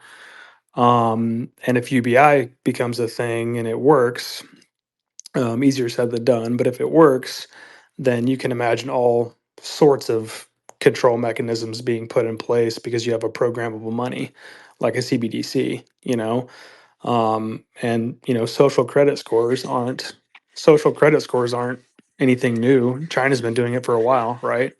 So yeah, I feel like right now is the time to advocate for privacy and to really do what you can, because I'm not sure that many people will have the same levels of privacy that they do now.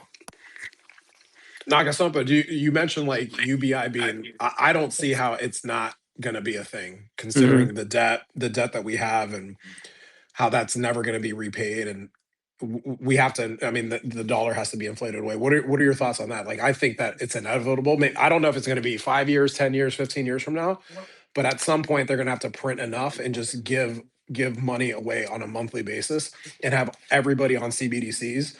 Yeah, That is why all these topics are super important to talk about, to try to educate the masses and free ourselves. yeah, What do you think? yeah. I mean, I think there's two sets of problems that you can think about. One you alluded to, which is the debt, and how are we going to finance that? You can do it one of two ways, or one of several ways, but mainly you can either print the money, or you could try to raise tax receipts. Tax receipts are at all-time highs. You can try to cut entitlements. Good luck doing that. That's a social shitstorm. So they're going to print, Grow the economy. right? They're going to print the money, which devalues the currency. So, but the accelerant on there, on top of that, the gasoline on that fire is AI. Because if you combine that, the national debt, and the fact that we're going to have to debase the currency further, people are going to get poorer and their time is going to be valued less and less, on top of the fact that there's this, I'm not sure if any of y'all read Dario Amodei's, the CEO of Anthropic. He put a paper out, like, I think it was last week or 2 weeks ago. It was about a 19,000 word essay. And essentially, he's like, we're 1 to 2 years away from 50% of the population, or 50% of white collar workers losing their work or at an entry level, and that's 1 to 2 years from now. And he basically put it, at some point. He said by 2027, 2028, there would essentially be a data center with 50 million Nobel laureates working 10 to 100 times faster than the average human being, 24/7, 365, that are, the Nobel laureates not only in mathematics or, geography or whatever, but all of them at once. I think that in and of itself just adds accelerant to all this. I say all that to say, yeah, I think some form of UBI is inevitable, because if the currency is out of control and people can't afford to live because their money has, been Weimar Germany to hell and back, and it's inflated, and they can't work because AI plus robotics is making their labor worthless, they will have to concoct some way for people to live and sustain themselves. If they don't own assets, if they don't own a business, so on and so forth. So in that regard, again, it all comes back to that. How would a government pull that off? They would have to do that in some form of UBI, some form of monetary control, like down to the individual level. And again, you already have the pieces in place. You have social credit scores in China. You have these cryptocurrencies, these technologies that are kind of paving the path for that. You have things like Palantir, which again is pretty much a DARPA spinoff. Yeah, I think it's inevitable. To the extent of which we don't know, but I think it's inevitable.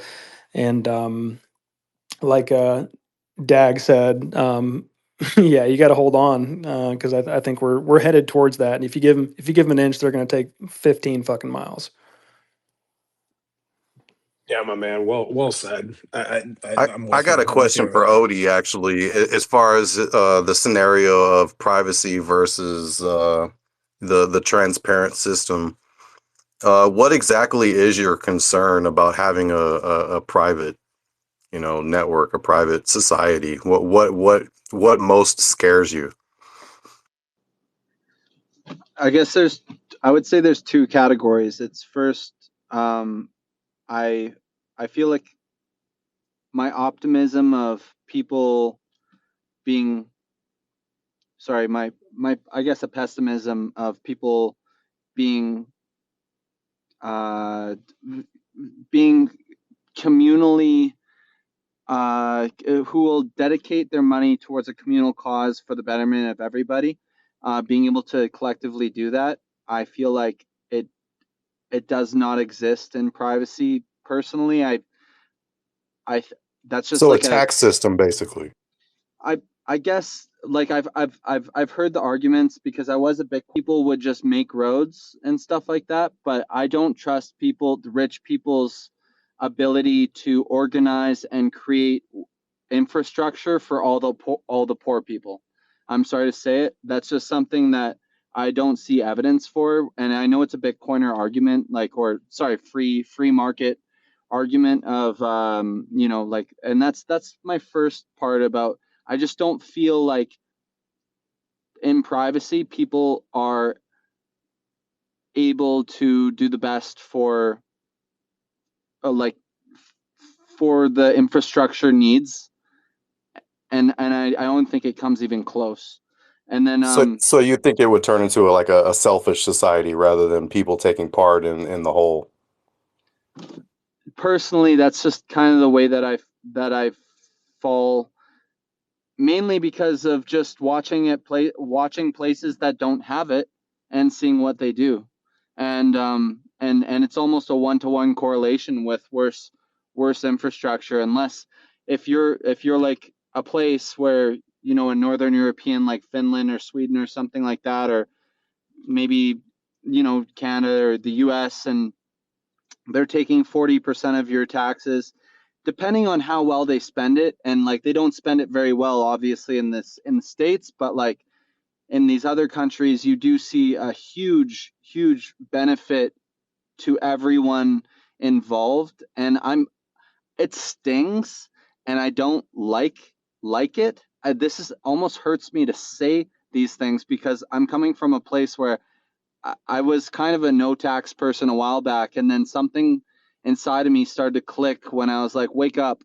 Like, people are inherently, it's just like the marketing budget for Caspa. Who's going to do it? No one. Like like like is one person going to do it? No. And that's actually why tail emissions to me feels like a perfect tax. If and it's the funny, oh my god, it's like you're growing up to become your parents. It's like tail emissions is inflation, and an inflation is a tax on everyone.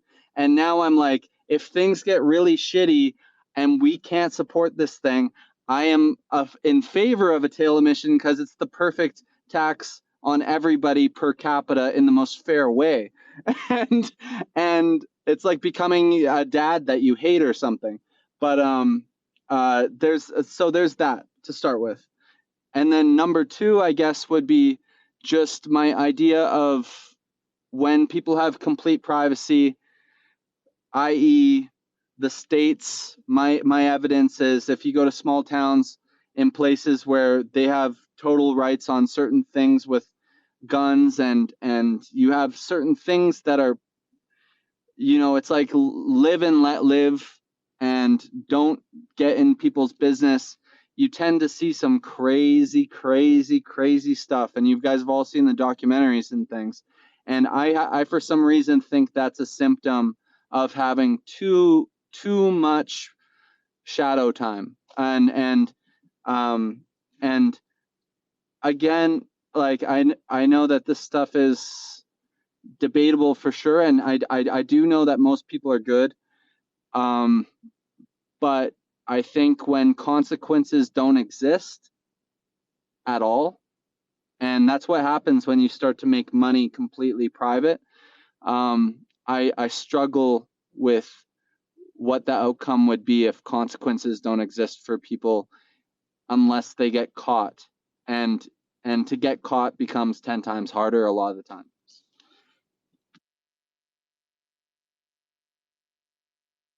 Gotcha. I appreciate that, bro. I'm just trying to understand a different perspective, you know. Um, yeah, I appreciate the response. Yeah, Hey, no problem. Bishop. How you doing, buddy? Thanks for joining the panel. Good evening. Thanks for inviting me up. That was earlier, I don't know, about an hour ago. But can you Did hear you me? change the profile pic? I did. I did. I went Why back to. is that our fault because we didn't call on you? No, I.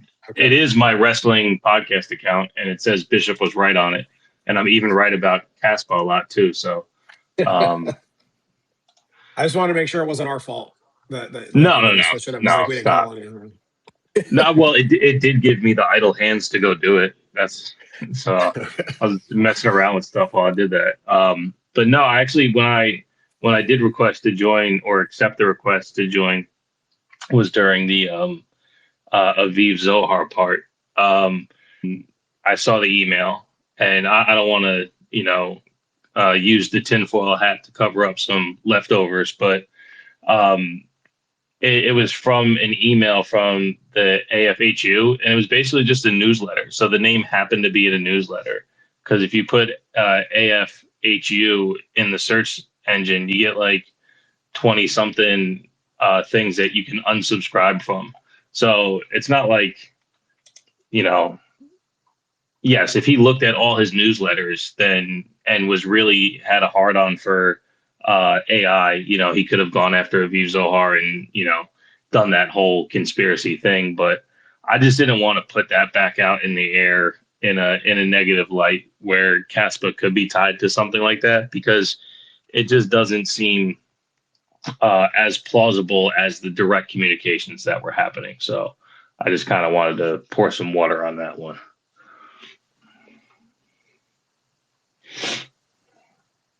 '76. There's 76 references to AFHU. So he had that many newsletters that he could have unsubscribed from, including the one with Aviv Zohar.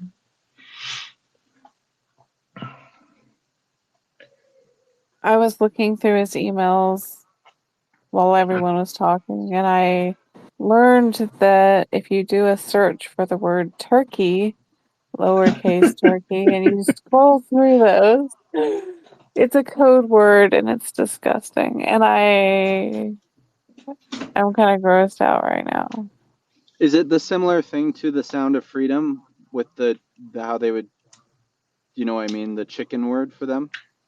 Yeah, it's kind of another code word for pizza. They have one for ham and cheese. There's different code words, and turkey is one of them. Well, I'm sorry to bring the show back to that point. I just wanted to stick up for Caspa a little bit. I think it's all disgusting. I had flippantly said to Juan in a voice note earlier today, like, I don't care about this stuff but I mean, I do care because it's horrific. But the fact that it's is so widely talked about, but nothing's being done, it really just kind of hurts more than anything, you know. Yeah, I think ultimately it's a major distraction to get people distracted, and with where things are all throughout the country, not just in crypto, and the sentiment in the world and how cold it is. I don't know where I'm in Florida. It's supposed to be warm here, and I've had to wear a sweater for like a week and a half. It's ridiculous. But yeah, I think it's a distraction to move us into getting emotional about things. So we have to bring back the logic and look at things for what they are and not get too caught up in the drama. Speak about it, right? Because it's important to speak about it and flush it out, but not hold on to it. and And just move through it. For sure. yeah, and if we find the gold mine, I guess that's the goal, right? Is I guess the proverbial gold mine, which unveils the darker secrets with proof, and yeah, being able to have the, I guess, what's the saying, the serenity to accept that which you cannot change, the courage to change that which you can, the wisdom to know the difference. And especially in cases like this, it would be like, it's like seeing how far it goes and seeing if it's going to go much further, seeing if we're going to really get, a huge payment in when it comes to justice, because that's what it's really about at the end, is payment in when it comes to verifiable justice that can be dished out at a large scale. And if that's what this is, I'm all for it and I love it. But if it drags on and it drags on and it points fingers and it points fingers, I'm really gonna be like a little bit like, come on, we need to aim, because there's better places to aim, in my opinion. Or not, sorry, that's wrong. I didn't mean to say that. I hope this is the place that this is the right place to aim at. But if we find that it's a dead end, like, I don't know. Well, they're choosing to make it a dead end. Like with everything being redacted, if every redacted name that did something actually illegal was arrested, and all we had to do was figure out which name fits to the email, that's different. But now it's like with everything, with all the, the froms, right? It's from redacted to the Epstein, right? So it's, if all of those redacteds that did something illegal got arrested, and it's like, cool. I wonder which email they sent, but we don't even get that opportunity. It's like, here's all this horrific shit, and no one's being taken in custody for this stuff, and it's fucking gross, man. It's so gross because for them to redact, they have to look at it, and they're literally doing, evidence, like evidence work. They're seeing this stuff. They have names, they have evidence, they have clues, and they're doing nothing with it except erasing shit so the public can't see it. It's horrific, and like it's a shame to be an American in that situation where your government is the one who is doing this, right? Like if the UK had a hold of the Epstein files, would they redact the names like this? And if they didn't, of course, half of America go, oh, well, they doctored the documents. We're doctoring documents. We're taking fucking names out of it. Like it's fucking crazy, man. Like it really just unnerves me so much. I didn't know that we were taking names out of these files, honestly. I would hope that every name that's implied in there, which can verifiably come from an email of, I keep on seeing things and I don't know it's fucking true anymore, but sometimes I see like Elon Musk like mixed up and I'm like, is this AI or just an edit? Or I'll see like, other names, but if they imply stuff that's criminal, that's an investigation. And if stuff gets further and further, like it could open a door to a serious rabbit hole. And I think that's what we would all hope, right? These are emails in the end, and without names and without all that stuff, it becomes so much more difficult just through email communication. But you can open a door for sure, eventually. But it shouldn't be incumbent upon us to look up these documents and say these things, right? Like, I'm not saying we're explicitly like hitting the backspace on names and taking them out, but it's the second you redact something, you're not giving out the full truth. And then why are you redacting it, right? The point of redacting is supposed to be for the innocent, right? So don't let after we do all the work, we're gonna redact the innocent because they shouldn't be tied to the negative of this. But where is the negative of this being handled? Why aren't people being put in a situation where they now have to pay the consequences for these actions, regardless of who they are? I truly, my name's not in it, so fucking arrest everyone. I don't care. Send them all to fry. Like it's bullshit. But Well, any type of redacting over negative information is like, who are you protecting and for what? Well, let's get to the fundamentals of justice. Okay, I think I forget who it was who said it. It was like one of the founding fathers or something, that to put an innocent man in jail, he would rather let 10 guilty men free. And on some level, there is an importance that if somebody is implied in these files, it requires an investigation at that point. And if they're not investigating, they're not doing their due diligence, and there's something corrupt.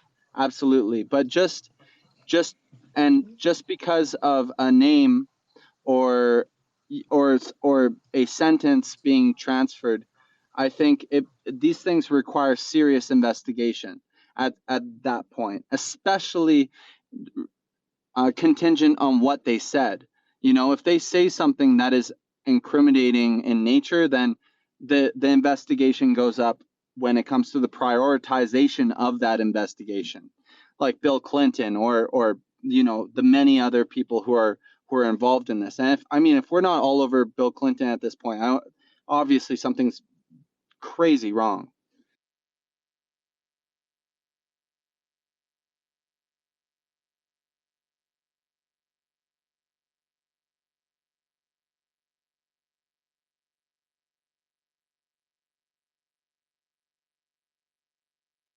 Insane, insane. Que locura. Que locura. There's a lot to think about here. We've talked about quite a bit. Yeah, I appreciate everybody's input, for sure, on everything. So thought it was a good topic to at least get out in the open and to get people's opinions, and see where we go from here, which is forward. I think we just move forward and keep doing what we're doing. How you feeling, Kara? I'm good. I'm here just listening. Just say, are you a fly on the wall right now? I kind of have to be. I have a hard time kind of breaking in when there's. I don't like talking over people, and it just seemed as if the conversation was going, so I was just listening. Yeah.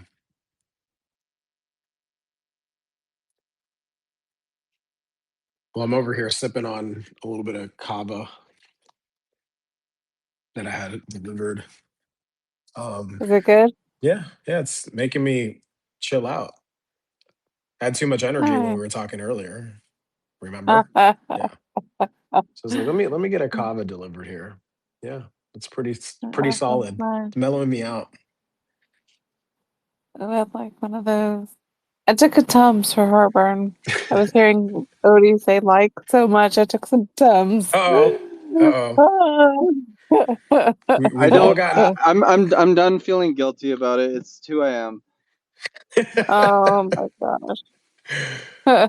we gotta bring it correct whenever Kara's always checking us on that. She falls off if we throw too many of those in.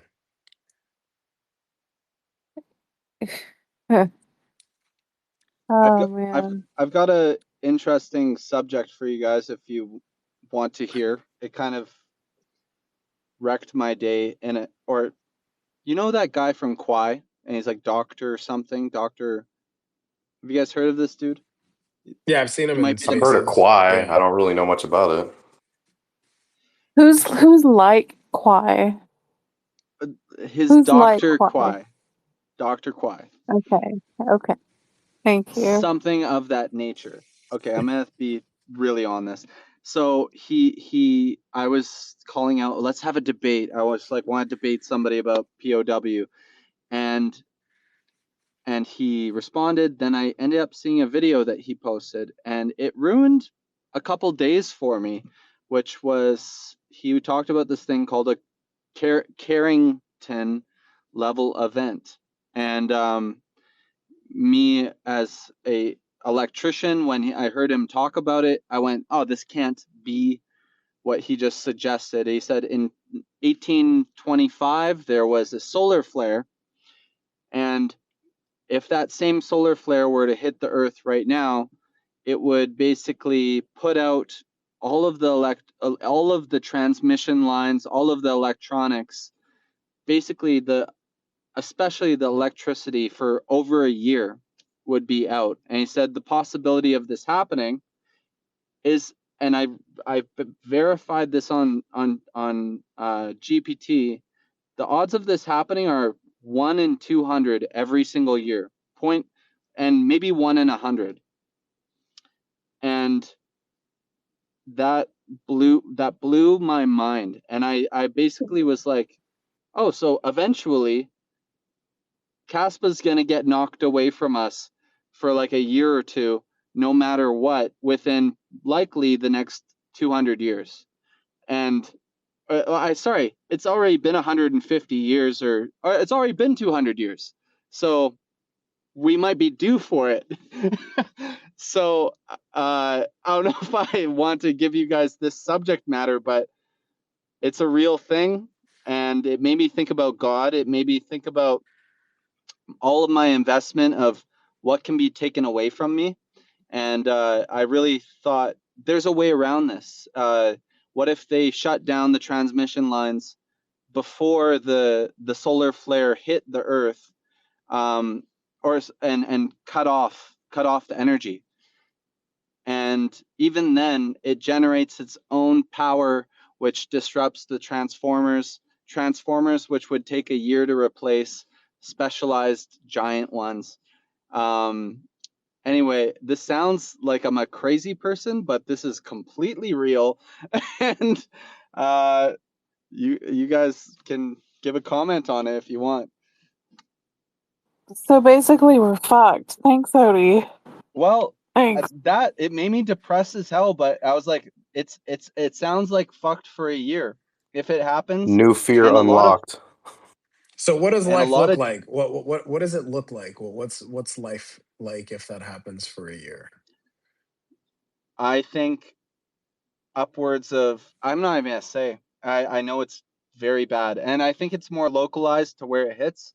If it hits North America or this side of the globe, let's say, you know, I'm not so sure on that particular factor. It might be a globe the entire thing, but I really think it would stop all communication for sure, for an entire continent at least. I'm gonna see if it's a thing that hits the whole world or if it just hits a part of it. So what was the point in him bringing this up exactly? Was it an argument against proof of work? Because it sounds like all electricity would get knocked out at that point.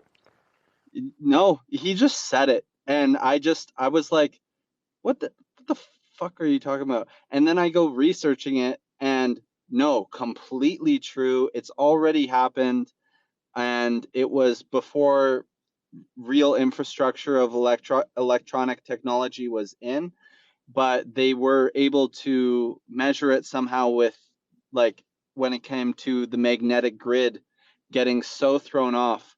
And since it was in 1825, and they said if that happened again, here would be the implications. And they say that it would take like at least a year for a lot of the major electricity to come back on, things of that nature. And I just thought, this is depressing. And it actually, again, it made me feel, I had this girlfriend who would always say, that which isn't yours, or if something is taken away from you, it wasn't yours to start with, is what she would say. And as a human soul, it made me think about, what that would mean, if it's part of a plan, if you're a religious person or not, what it would mean altogether if something like that were to jump into our awareness and startle humanity. Maybe startle it in a good way, perhaps, maybe in a bad way, perhaps. But the facts are, it does seem like it's imminent on some level. Which is, That makes me want to get prepared. but no, but it's imminent in the way that we never know if it'll be bigger or smaller, but we know that it's happened, and there's, for some reason, what they've judged as there's a 0.5% chance of it happening every year. That means If getting the I can compound say is something. important.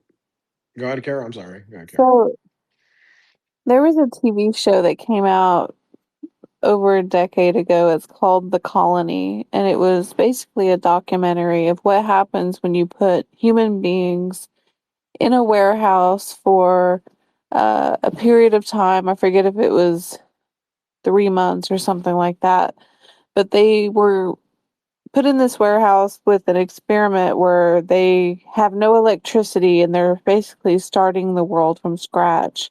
And they have a few blocks radius that they're allowed to travel to see if they can loot different things to basically rebuild the world in the event of a disaster such as a solar flare or some other natural disaster. And what they found was, and I love this show so much, they found that human beings can learn to filter and oxidize their own water, build their own solar panels, get radios working again. Uh, when you get a group of people who all have different specialties, they can actually rebuild a world. And actually, to some extent, even an economy, because it showed how they learned to barter with one another. And they even learned how to deal with marauders who unbeknownst to them would wreak havoc and bang on their doors and scare them and do all these things. And they learned as a group how to work together. It wasn't easy in the beginning. There was a lot of fighting and bickering and let me do that and who makes you the leader and oh that let me do that. That's my job. I'm skilled at that. You're not. Oh, you're not doing that the right way. Yada yada yada. There was a lot of that, of course, but there was eventually a sense of people falling into their roles and people learning how to trust one another to do those roles. And people saying, hey, look what I did. I just was able to get a record player to work. Um, People built things from nothing. So I think that if some catastrophic event happened, I tend to think that all of us are going to have a period of time where there's chaos, but then eventually we're going to fall into our roles. What do we offer? How can we learn from each other? How can we barter from one another? What can we do to make this world not only something that we can survive and thrive in, but something we can enjoy so that we can dance? Let's have a way of sharing things. And it became it's such a good show. It's called The Colony, and it's a true documentary. It really happened. It wasn't scripted. Uh, and I tend to think of that whenever I think about the world ending. And ever since I've seen that show, I kind of approach life like I'm in my role. What can I offer humanity? What can I share? Right? And sometimes I think, oh, I'm good at this, but this really requires technology. What happens if I don't have technology? What do I have to fall back on to share? And so I've been building on those skills ever since watching that show. Uh, so there's a number of things, right? And I think that's something to think about is what can we offer the world beyond electricity, beyond what can we can plug in? Because if there's nothing to be connected to with the internet or with electricity, there's something else to think about. So, for instance, I'm an editor, but publishing a book through the internet isn't going to be possible without an internet. However, I know how to make paper. I know how to hand stitch books. I know how to create ink. I know how to build solar panels. I know how to oxidize water, right? So there's a lot of things you can learn how to do that make life more of a sharing economy for a day that may come when we may have a year of no electricity, because you just never know, You know how to play guitar. right? There's guitar, I know how to sew, I know how to do all sorts of stuff. I've got a lot of skills, and I know how to cook. I know how to start a fire. I know how to do different knots and how to create ways to trap fish and trapping and um, there's a lot of skills. All of us Yeah, have different skills, and learning how to do those things, I think, comes in handy when you think about that catastrophic event that may happen one day. Because when that does, we can't rely on Caspa to share because that's you need done. electricity That's for done. that to share. And I'm a burner. I go to Burning Man. I've been there. I love it. And there, it's a gifting economy. You barter with one another. You share gifts. You say, "Hey, I'll do this for you if you do this for me." And I kind of see that as being where we'll be once that chaos subsides. I don't think we'll be in a Mad Max society. I think a lot of people want there to be as much of a familiar society as possible. I think that's what most people want. And we saw that in the building of the colony. So if anyone wants to see that, it's a great show. I highly recommend watching it While we have electricity, for sure. Um, while we have electricity. for me, it would be It, the true attached to nothing, connected to everything moment. So as you're describing what the colony is about, and just thinking about the question that Odie posed, I mean, I'm just thinking, I'm like, cool. People finally stop staring at their fucking cell phones and like look at each other. We'll have to actually talk to each other, and we would go back to like this. There would be absolute chaos because my son would be like, "What's wrong with my iPad? Why can't I get on my iPad?" So there'd be a lot of that, and but I do have some kava in me right now, and I'm thinking about my yoga practices where I completely lose myself and disconnect and like get into this flow and this. I specifically do a vinyasa flow, and it's funny. My instructor the other day is like, this guy, he couldn't even do a downward dog, a year ago, and I couldn't. I could barely like, and now I'm doing like. And I apologize that I'm saying like Kara, but I can do a tripod headstand, and it feels as if I'm standing up, and I get in this flow and this energy. But yeah, with all that you mentioned there, Kara, I think we all have our individual gifts, and we would really be tested because you be tested to find out what you're really attached to. Because imagine, so it happened in 1825. That's what you said, Odie, right? 1825. That yep. wasn't that long ago. I mean, how old's the Earth? It's called the Carrington event. It happened in 1859, actually. 1859. That might. Oops. And you're saying there's a 1 in 200 chance that it could happen every year, or 1 in 100? Basically, is what I've gathered. Man, maybe, I don't know. Here's something about it though. I kind of overestimated the how bad it would be. It's kind of a half Earth situation, more than likely, Hmm. because it comes out as a flare. It takes like 12 hours to hit us as this magnetic flare, or like 20 hours, somewhere from in that range. And when it hits us, it kind of hits it all at once, and the backside of the Earth is protected. So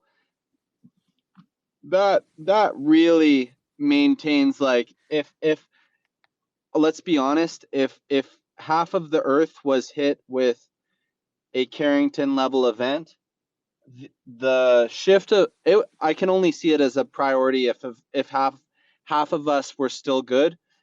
We would double our food production, we would double our shipping, we would double everything to Hmm. provide care for that other half of the Earth.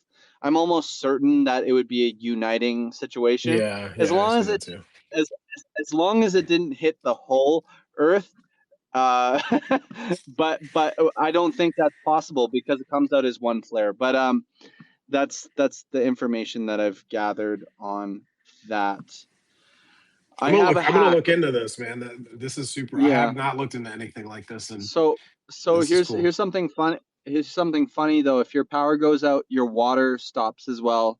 Obviously, like there's no toilet anymore. There's no running water, and agriculture kind of hits a standstill. Gasoline hits a complete standstill.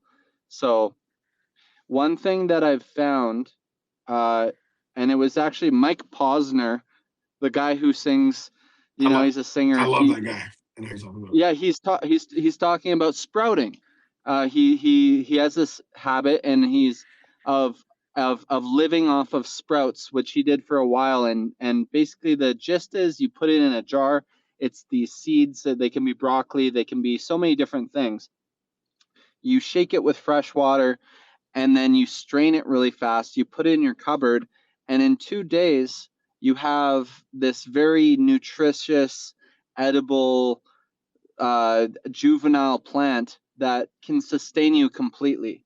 And I had the thought where I was like, and you don't need light, you don't need anything except for some water and a dark area for these things to live. And in such a situation where things got very, very dire, I truly think if people had some sort of a backup of, let's say, a pound of sprouts or half a pound of sprouts for each the seeds for each family, I'm almost certain that they could last without any intervention. They could last a very, very long time. And I've it's an idea that's come across to me, and I was just like, it's because you can't start growing food, right? You can't go, oh, now I'm going to start a garden. You can't go, now I'm going to start hunting, because trust me, there's not enough white-tailed deer out there for America. There's not enough white-tailed deer and all of the farm animals are gone within, well, a month or so, or 2 months or something like that. Anyway, it's a thought. It's just a funny thing. So if you ever have the chance to move that idea forward, that sprouts are the way when it comes to apocalyptic events, and be prepared. That's my that's my input.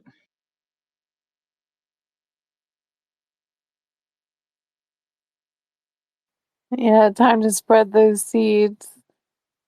One thing that I keep for the apocalypse is flour. I have so much flour. And if I had room for it, I would get 50 more pounds of it. But I don't think that would last a year. You know what I'm saying? I have about 3 months of granola bars for me and my son, and a bunch of flour. So I think we have enough to survive for probably about 5 or 6 months just on How, granola bars and flours. And yeah, so it'd be nice to have some variety though. how long can we go without eating? I mean, we got, yeah, Dagpunk and crypto Odie. Well, you're not crypto Odie no more. What are you? Oh yeah, you are. Never mind. POW Odie. Yeah, so we did a 3-day fast. I found out I can do that, and I felt like I could have gone longer. We did that within the past month, right? Dagpunk, Yeah, I when did was 4 that? days. We did You did 4 days, yeah. Yeah. And that's a whole nother experience. But how long can we go without food though? 387 days is the record for for a guy who was Wow. water fasting. He started at like 350 pounds, and he ended at 180 pounds at the end of. And by the way, I'm probably wrong again about the exact number, just like 1825, but it was Yeah. about 300 and something days before he didn't eat a single thing for that long. Yeah. Well, Odie, you broke after like 48 hours, didn't you? I I I I have spiritual issues. I need to eat. I got you. Well, and then Dagpunk, you went 5 days? Is that, or 4 days you said? No, 4 days? 4 days. 4 days. Yeah, I Did you did three last what was it time. like for you? Yeah.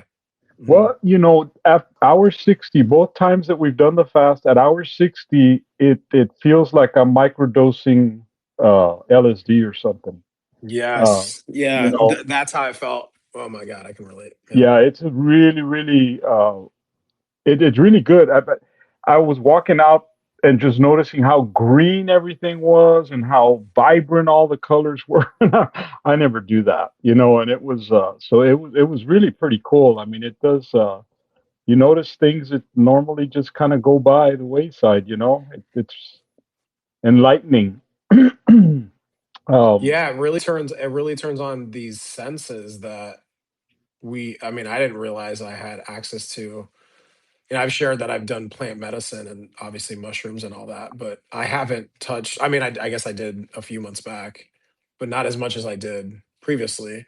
And mhm, yeah, I'm with you. And for me, I don't know how it was like for you. I wasn't hungry the entire. I did it 72 hours. So what is that? 3 days. yeah. And I could have gone longer. But I've noticed this time too, I've also been eating a lot cleaner and not needing to eat as much. Well, you do the same thing too, right? I intermittent fast, so I don't eat breakfast. Hmm. I'm not hungry when I wake up. I'm hungry around in the afternoon, like 1 or 2, and it's always, yeah. I'm just noticing I haven't really thought about. You just realize how much you think about food, like how food distracts you prior to doing this. But it was a very spiritual experience this time. Yeah, you Very. you kind of get a sense for why fasting is just widely used in all different cultures and religions. Yeah. uh it is pretty cool. Hey, I found another reason to fast as well. Unfortunately, because of my stage in life, my wife was undergoing cancer treatment during COVID, and in order for us to get access to the hospitals, we had to be vaccinated. So I got the jab. I got, both COVID vaccines. And so that's one thing that's been bothering me, that I've been wanting to, see what I can do to, just try to mitigate, all the negative stuff that comes with it. And so, one of the things that I read about this fasting is that it what is it, where the cells kind of go in and destroy weak cells, autophagy or something. It's basically Yeah, cells like autophagy. Yep. repurpose.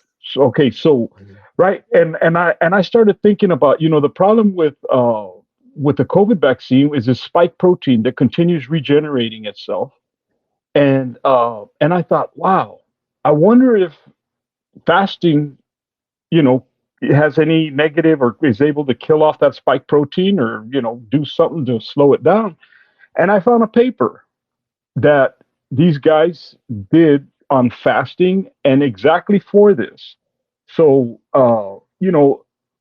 it's not, I mean, I guess there's probably more research because there's only one paper out there, but it is a thing. If you have a problem, with having taken the COVID vaccine and you want to do something to get rid of all the negative shit it's doing in your body, fasting is a vehicle to do that. Yeah, and I'll say crypto. I mean, like I tried it at least 4 or 5 times over the past 5 or 6 years, and I could never make it past a day up until doing it with you guys. So the first time I went 3 days, and that was the first. We've done it twice now, right? Yeah. Yeah. The first time I tried it, I was miserable the entire time. I did it, but I was miserable. And I think for me, incorporating I give a lot of credit to the yoga practice because I did hot yoga one of the days Anyway, and if you guys want to do another kept busy round, the other I'm two I'm days. down to participate. Yeah, yeah, we'll add you to the group because like we got a little group going. And yeah, I plan on doing it again at some Yeah, point. So I'm up for it. I actually really yeah, you're enjoyed it. always up for it. Dag Punk wants to do it like every month, right? You're down He's every such month. a beast. I can't figure out He how really he. is. Yeah, we got to give credit, man. And like Dag Punk is a young man, a young 60-year-old man, right? Like your birthday was a few months back. I remember celebrating that. Yeah, yeah, I'm 60, and that was my first fast, my 60th birthday. That's right. And it was Odie's fault, because that morning I got up and I fired on it, and the first thing I saw was Odie had posted something about doing a fast, and to me that was a message. I said, that's what I have to do for my 60th birthday. Because there's other reasons I could go on about wanting to change my health, but yeah. So that was the first one, and man, I really like it. I'm into it. There's a lot of benefits. Yeah. Yeah, it's cool. We're on the same frequency, brother, because I woke up and I think the first tweet that I saw was Odie's too, and I said, okay, that this means I got to do it, and that's the same exact reason why I joined the group. Odie put out a tweet saying he wanted to do that with them, and I'm like, Wow, I that's guess I got to crazy. do this. Yeah, it was the first thing that I saw, and it was just like, okay, all about answering the call when it showed, when you get called on. So I, that's how I it was for me too. I feel like there's people who can sit with themselves at that point of hunger and then start downloading or like feeling deeply what's been kind of needing to come into their life. But for Ooh. me, like the earthly pleasures, and then like there's something inside me that's just like feels like a demon that just walked in a church, and and food, I just can't get it out of my mind. And the moments that I do, which are very, very scarce, I understand and I go, this is the way to get as close to like a type of energy which I would only call like godly energy, when you start to forget about that incessant need. And then but for me, I'm not prepared. I'm not prepared for it. I will say this: one time I did a 14-day fast, and it was because I had like a dermatology issue, and I secluded myself on this island, and then I spent the last like 7 days watching YouTube videos of food almost the whole time. But it did fix the dermatology issue. I don't know if I ever shared that with you guys, um, but the thing is, every time I break a fast, they say break it slow, have bone broth, and then after a day, eat something a little bit better. And every time I break a fast, I'll start with good intentions, and about 10 minutes later, I'm eating every single thing I can find. Um, and I can't stop, and I hurt myself through not doing it properly. So, like, if I'm very much like a marathon runner who either uses pure determination but the can't sit with the presence of what fasting is all about. That's what I've kind of noticed in myself.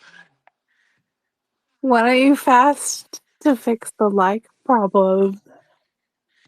To fix the what problem? The like problem?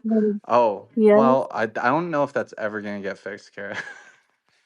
But if you fast enough, maybe Truly, maybe godlike things will appear and you will have an aha moment. I godlike things. don't know, isn't that what you said? It's the closest thing to God. It's okay, Odie. It hasn't fixed me either. I say it too. Kara's just nicer to me. Yeah, it's okay. It's okay. I I come out wild and blazing, so Yeah, it's all man. good. That's our Odie. We're good with it. No, but I can relate to where you are with it. I love food. I love eating. I definitely, it took a good 6, 7 years to completely change my relationship with it. And I'm in my mid 40s, man. It took a while, but it definitely, speaking of what Dagpunk's talking about with seeing things differently, and colors show up differently, and the energy that I have at this age, I've never had in my life. And I credit that to doing the fasting and amongst many other things too, man. So you're right where you're supposed to be, brother. Just keep working. That's all you can do. Um, it'll work out. But I think, Thank yeah, you. I think it's cool that we're in our little group. So, and we'll keep it rolling with the You with know, it's the. interesting, Juan. You skip breakfast and then you'll eat lunch. And for me, I eat breakfast, skip lunch. Uh, I can't seem to do anything in the morning unless I've had some food and some coffee. And Um, especially listening to me. She shared with me that she tried to turn on live on the Casper Standard at 9 a.m. She was like, "Juan, your energy was too much. I didn't have my coffee yet." So I had to leave. I said, Juan, I I'm said this. so You couldn't hear relieved me. I that said, she said Juan, that to I somebody can't do else. this.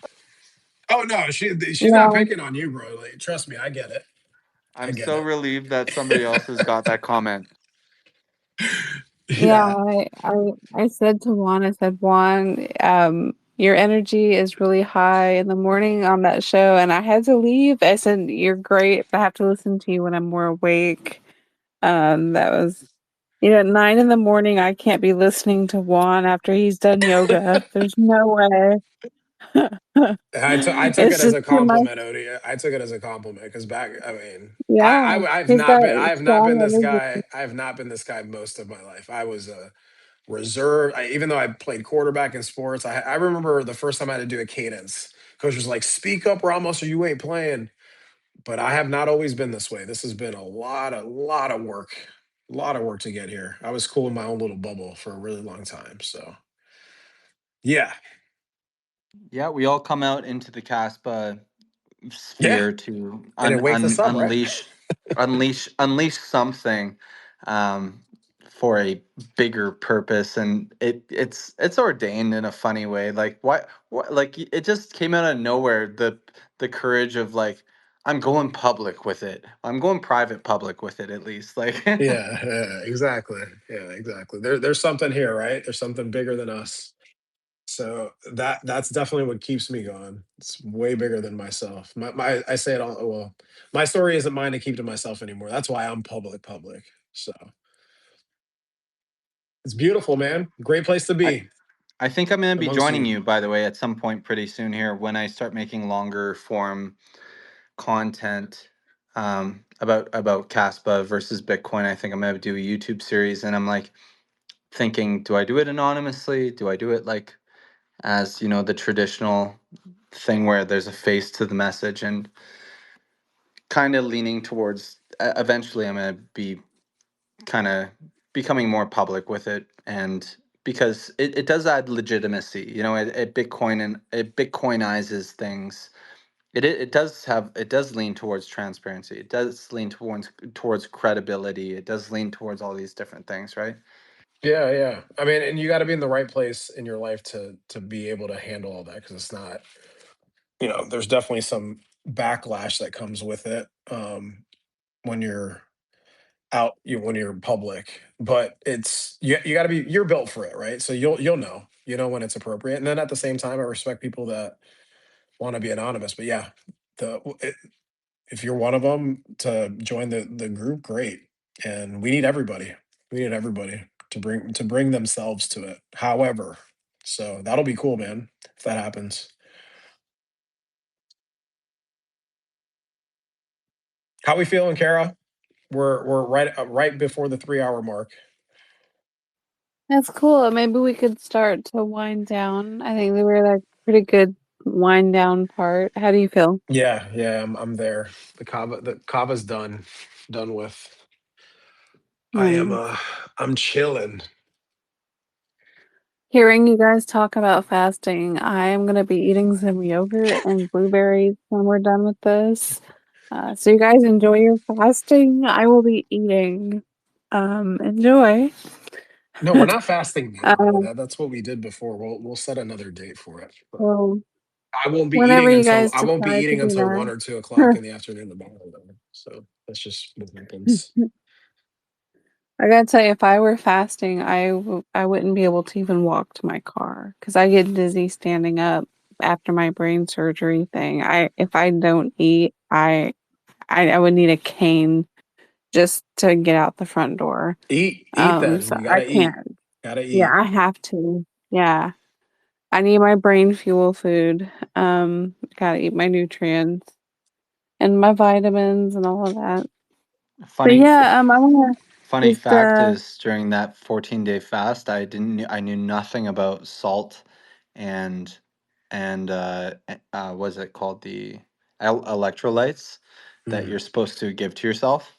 And I was I was in a position where when I would stand up in this small room that I had rented, and I would like almost feel like I was gonna pass out almost every time, and I would like fighter pilot, when they're fighting against G's. uh, in the plane, and they squeeze their torso, they squeeze their legs in order to not pass out. And I was doing that. I'm not even kidding. I was full on doing that for like 7 days straight because I was so determined. It was very dangerous. Wow. No, 14 days is a but long time, man. That's crazy. I think I'm also on Kara's side where I have this weird thing where after a few days, I do start to feel lightheaded, whereas other people feel amazing and they can go 20 days, no problem. But for some reason, everybody's different with their constitution of, I guess, blood sugar and Yeah. how Yeah. that works to keep them, you know, I guess the oxygen binding to their blood to get to their brain in time, etc., etc. Yeah. Yeah. And you have to, Mine's real I'll just say sensitive this to too. that. You have to prepare yourself. So what I have done different is I know, we went into the fast and we talked about it like a week beforehand. And I was in Colombia too prior to going, but I ate really well when I was there. I was like, okay, I'm gonna get my meals in, make sure I get all my protein, and make sure I get 106, I'm 215 pounds, 6'1". So I gotta eat at least 200 grams of protein to just maintain. And I work out just about every day, whether it's yoga or moving around. So those are things I didn't know when I would fail at my fasts before. But you have to really prepare for it. And like I know Dagpong, not to speak for him, but I know that he gave up sugar years ago. So it's a process, man, and we're all in our process. So yeah, Yeah, it's fun. I actually just say these things as more of a just to disperse the information rather than to be like, oh, poor me or anything like that. I'm like, I for know in sure. it's different the experience for everyone, but the profoundness is so underestimated of the spiritual realm of what happens when you're fasting. It's hard to explain. It is. It's hard to put that in the words. Yeah, that's the It's part that like you can only there aren't words that can have you really connect to you. And I look at it as you mentioned, like it's a connection to yourself unlike any other. That's the part where it's And something you else. start to look at the correlation of different religions and their insistence on these fasting journeys or fasting prescriptions like Ramadan or all of these different things. And there has to be something to it when there's that much coherence amongst so many different regions of, I guess, religions. And they're trying to point towards a thing which they call God. And that's one of the things that are prescribed. You know what I mean?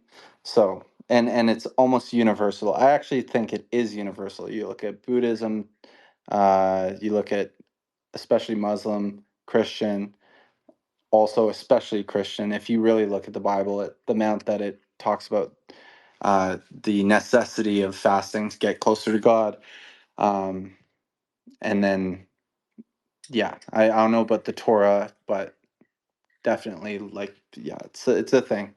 That was my reason to fast this time. I was like, I'm not doing it I'm already in really good shape and I feel amazing. But this time it was just like, no, no, no other reason except to get closer to God. And for me, I'm a spiritual person. It's not about the religion aspect of it. It's, I look at God as a frequency and energy and respect what all the religions bring. I have a beautiful relationship. Because for me, God's within guidance, order, and direction. And yeah, man, I absolutely got closer. Or So even to go, what is it, what is yeah, like if yeah, yeah.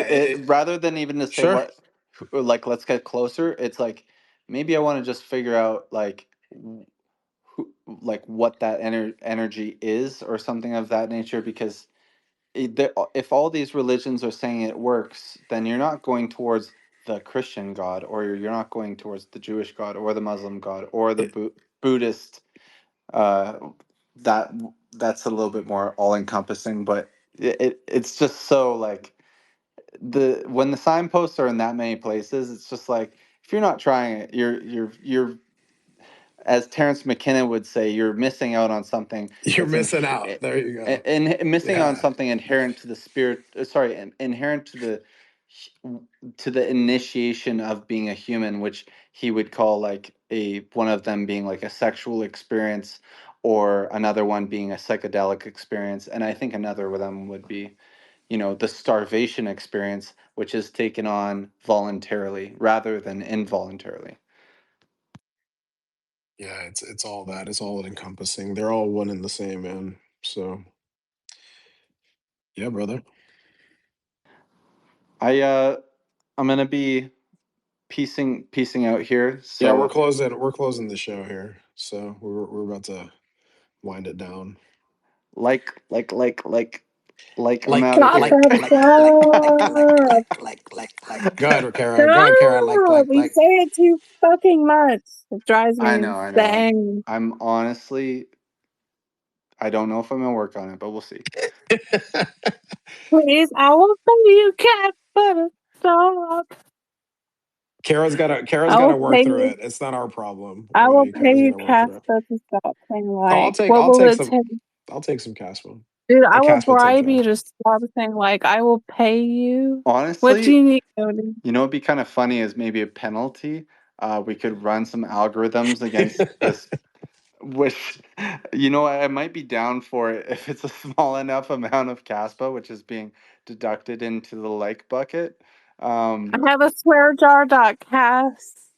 Yeah, Every time you say like, you every could put time I'm something in using the the swear filler jar. word of like, it's, let's say, maybe I'm down for maybe 0.1 cast, and then we can see where that goes. I would love Because that. I I'm would kind of love scared. that. I would love that. I would love that so, so much.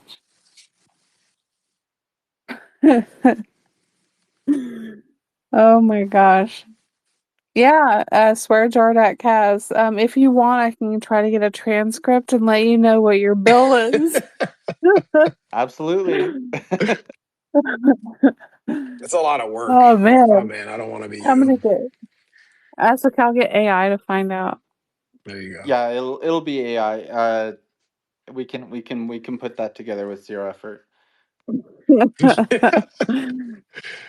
Maybe 300 or 400 likes at least. And yeah, we'll multiply that by point. You said what, 0.1 or 0.01? 0.1. I'm not gonna be. 0.1. Yeah. Okay. So we'll see what that comes out to. Maybe I'll get a quarter. Shoot. You know what? Then I might just go for one at this point, just to make it fun. Oh my God, I'm gonna be rich. I'm gonna go ahead and I'm gonna personally try to record this whole thing and see if I can push something onto it which can count it up for me. Yeah, I can give you an MP3 of this. I have a subscription, a lifetime subscription with Flogen, and so I can give you the MP4A or make it into an MP3 and send it to you. And yeah, we can put this through AI and have it. That'll be great. I love that. I'm sure you do. Thank you, Odie. Okay. I'm heading out, guys. Have a beautiful night. You too, brother. Thanks for Thanks for being joining here with All us. right, us. see you. All right, you guys, we're gonna start to wind it down tonight. Thank you all for listening, not only here on X Spaces, but also on Vivor. Thank you for listening to us live, Spotify, YouTube Music, Amazon Music, Audible, Apple Podcast, Castbox, iHeartRadio, Pocket Cast. Every place that you hear us, we want to say thank you for listening. Thank you for being here. We want to thank all of our speakers, our listeners, and of course, Juan, my co host.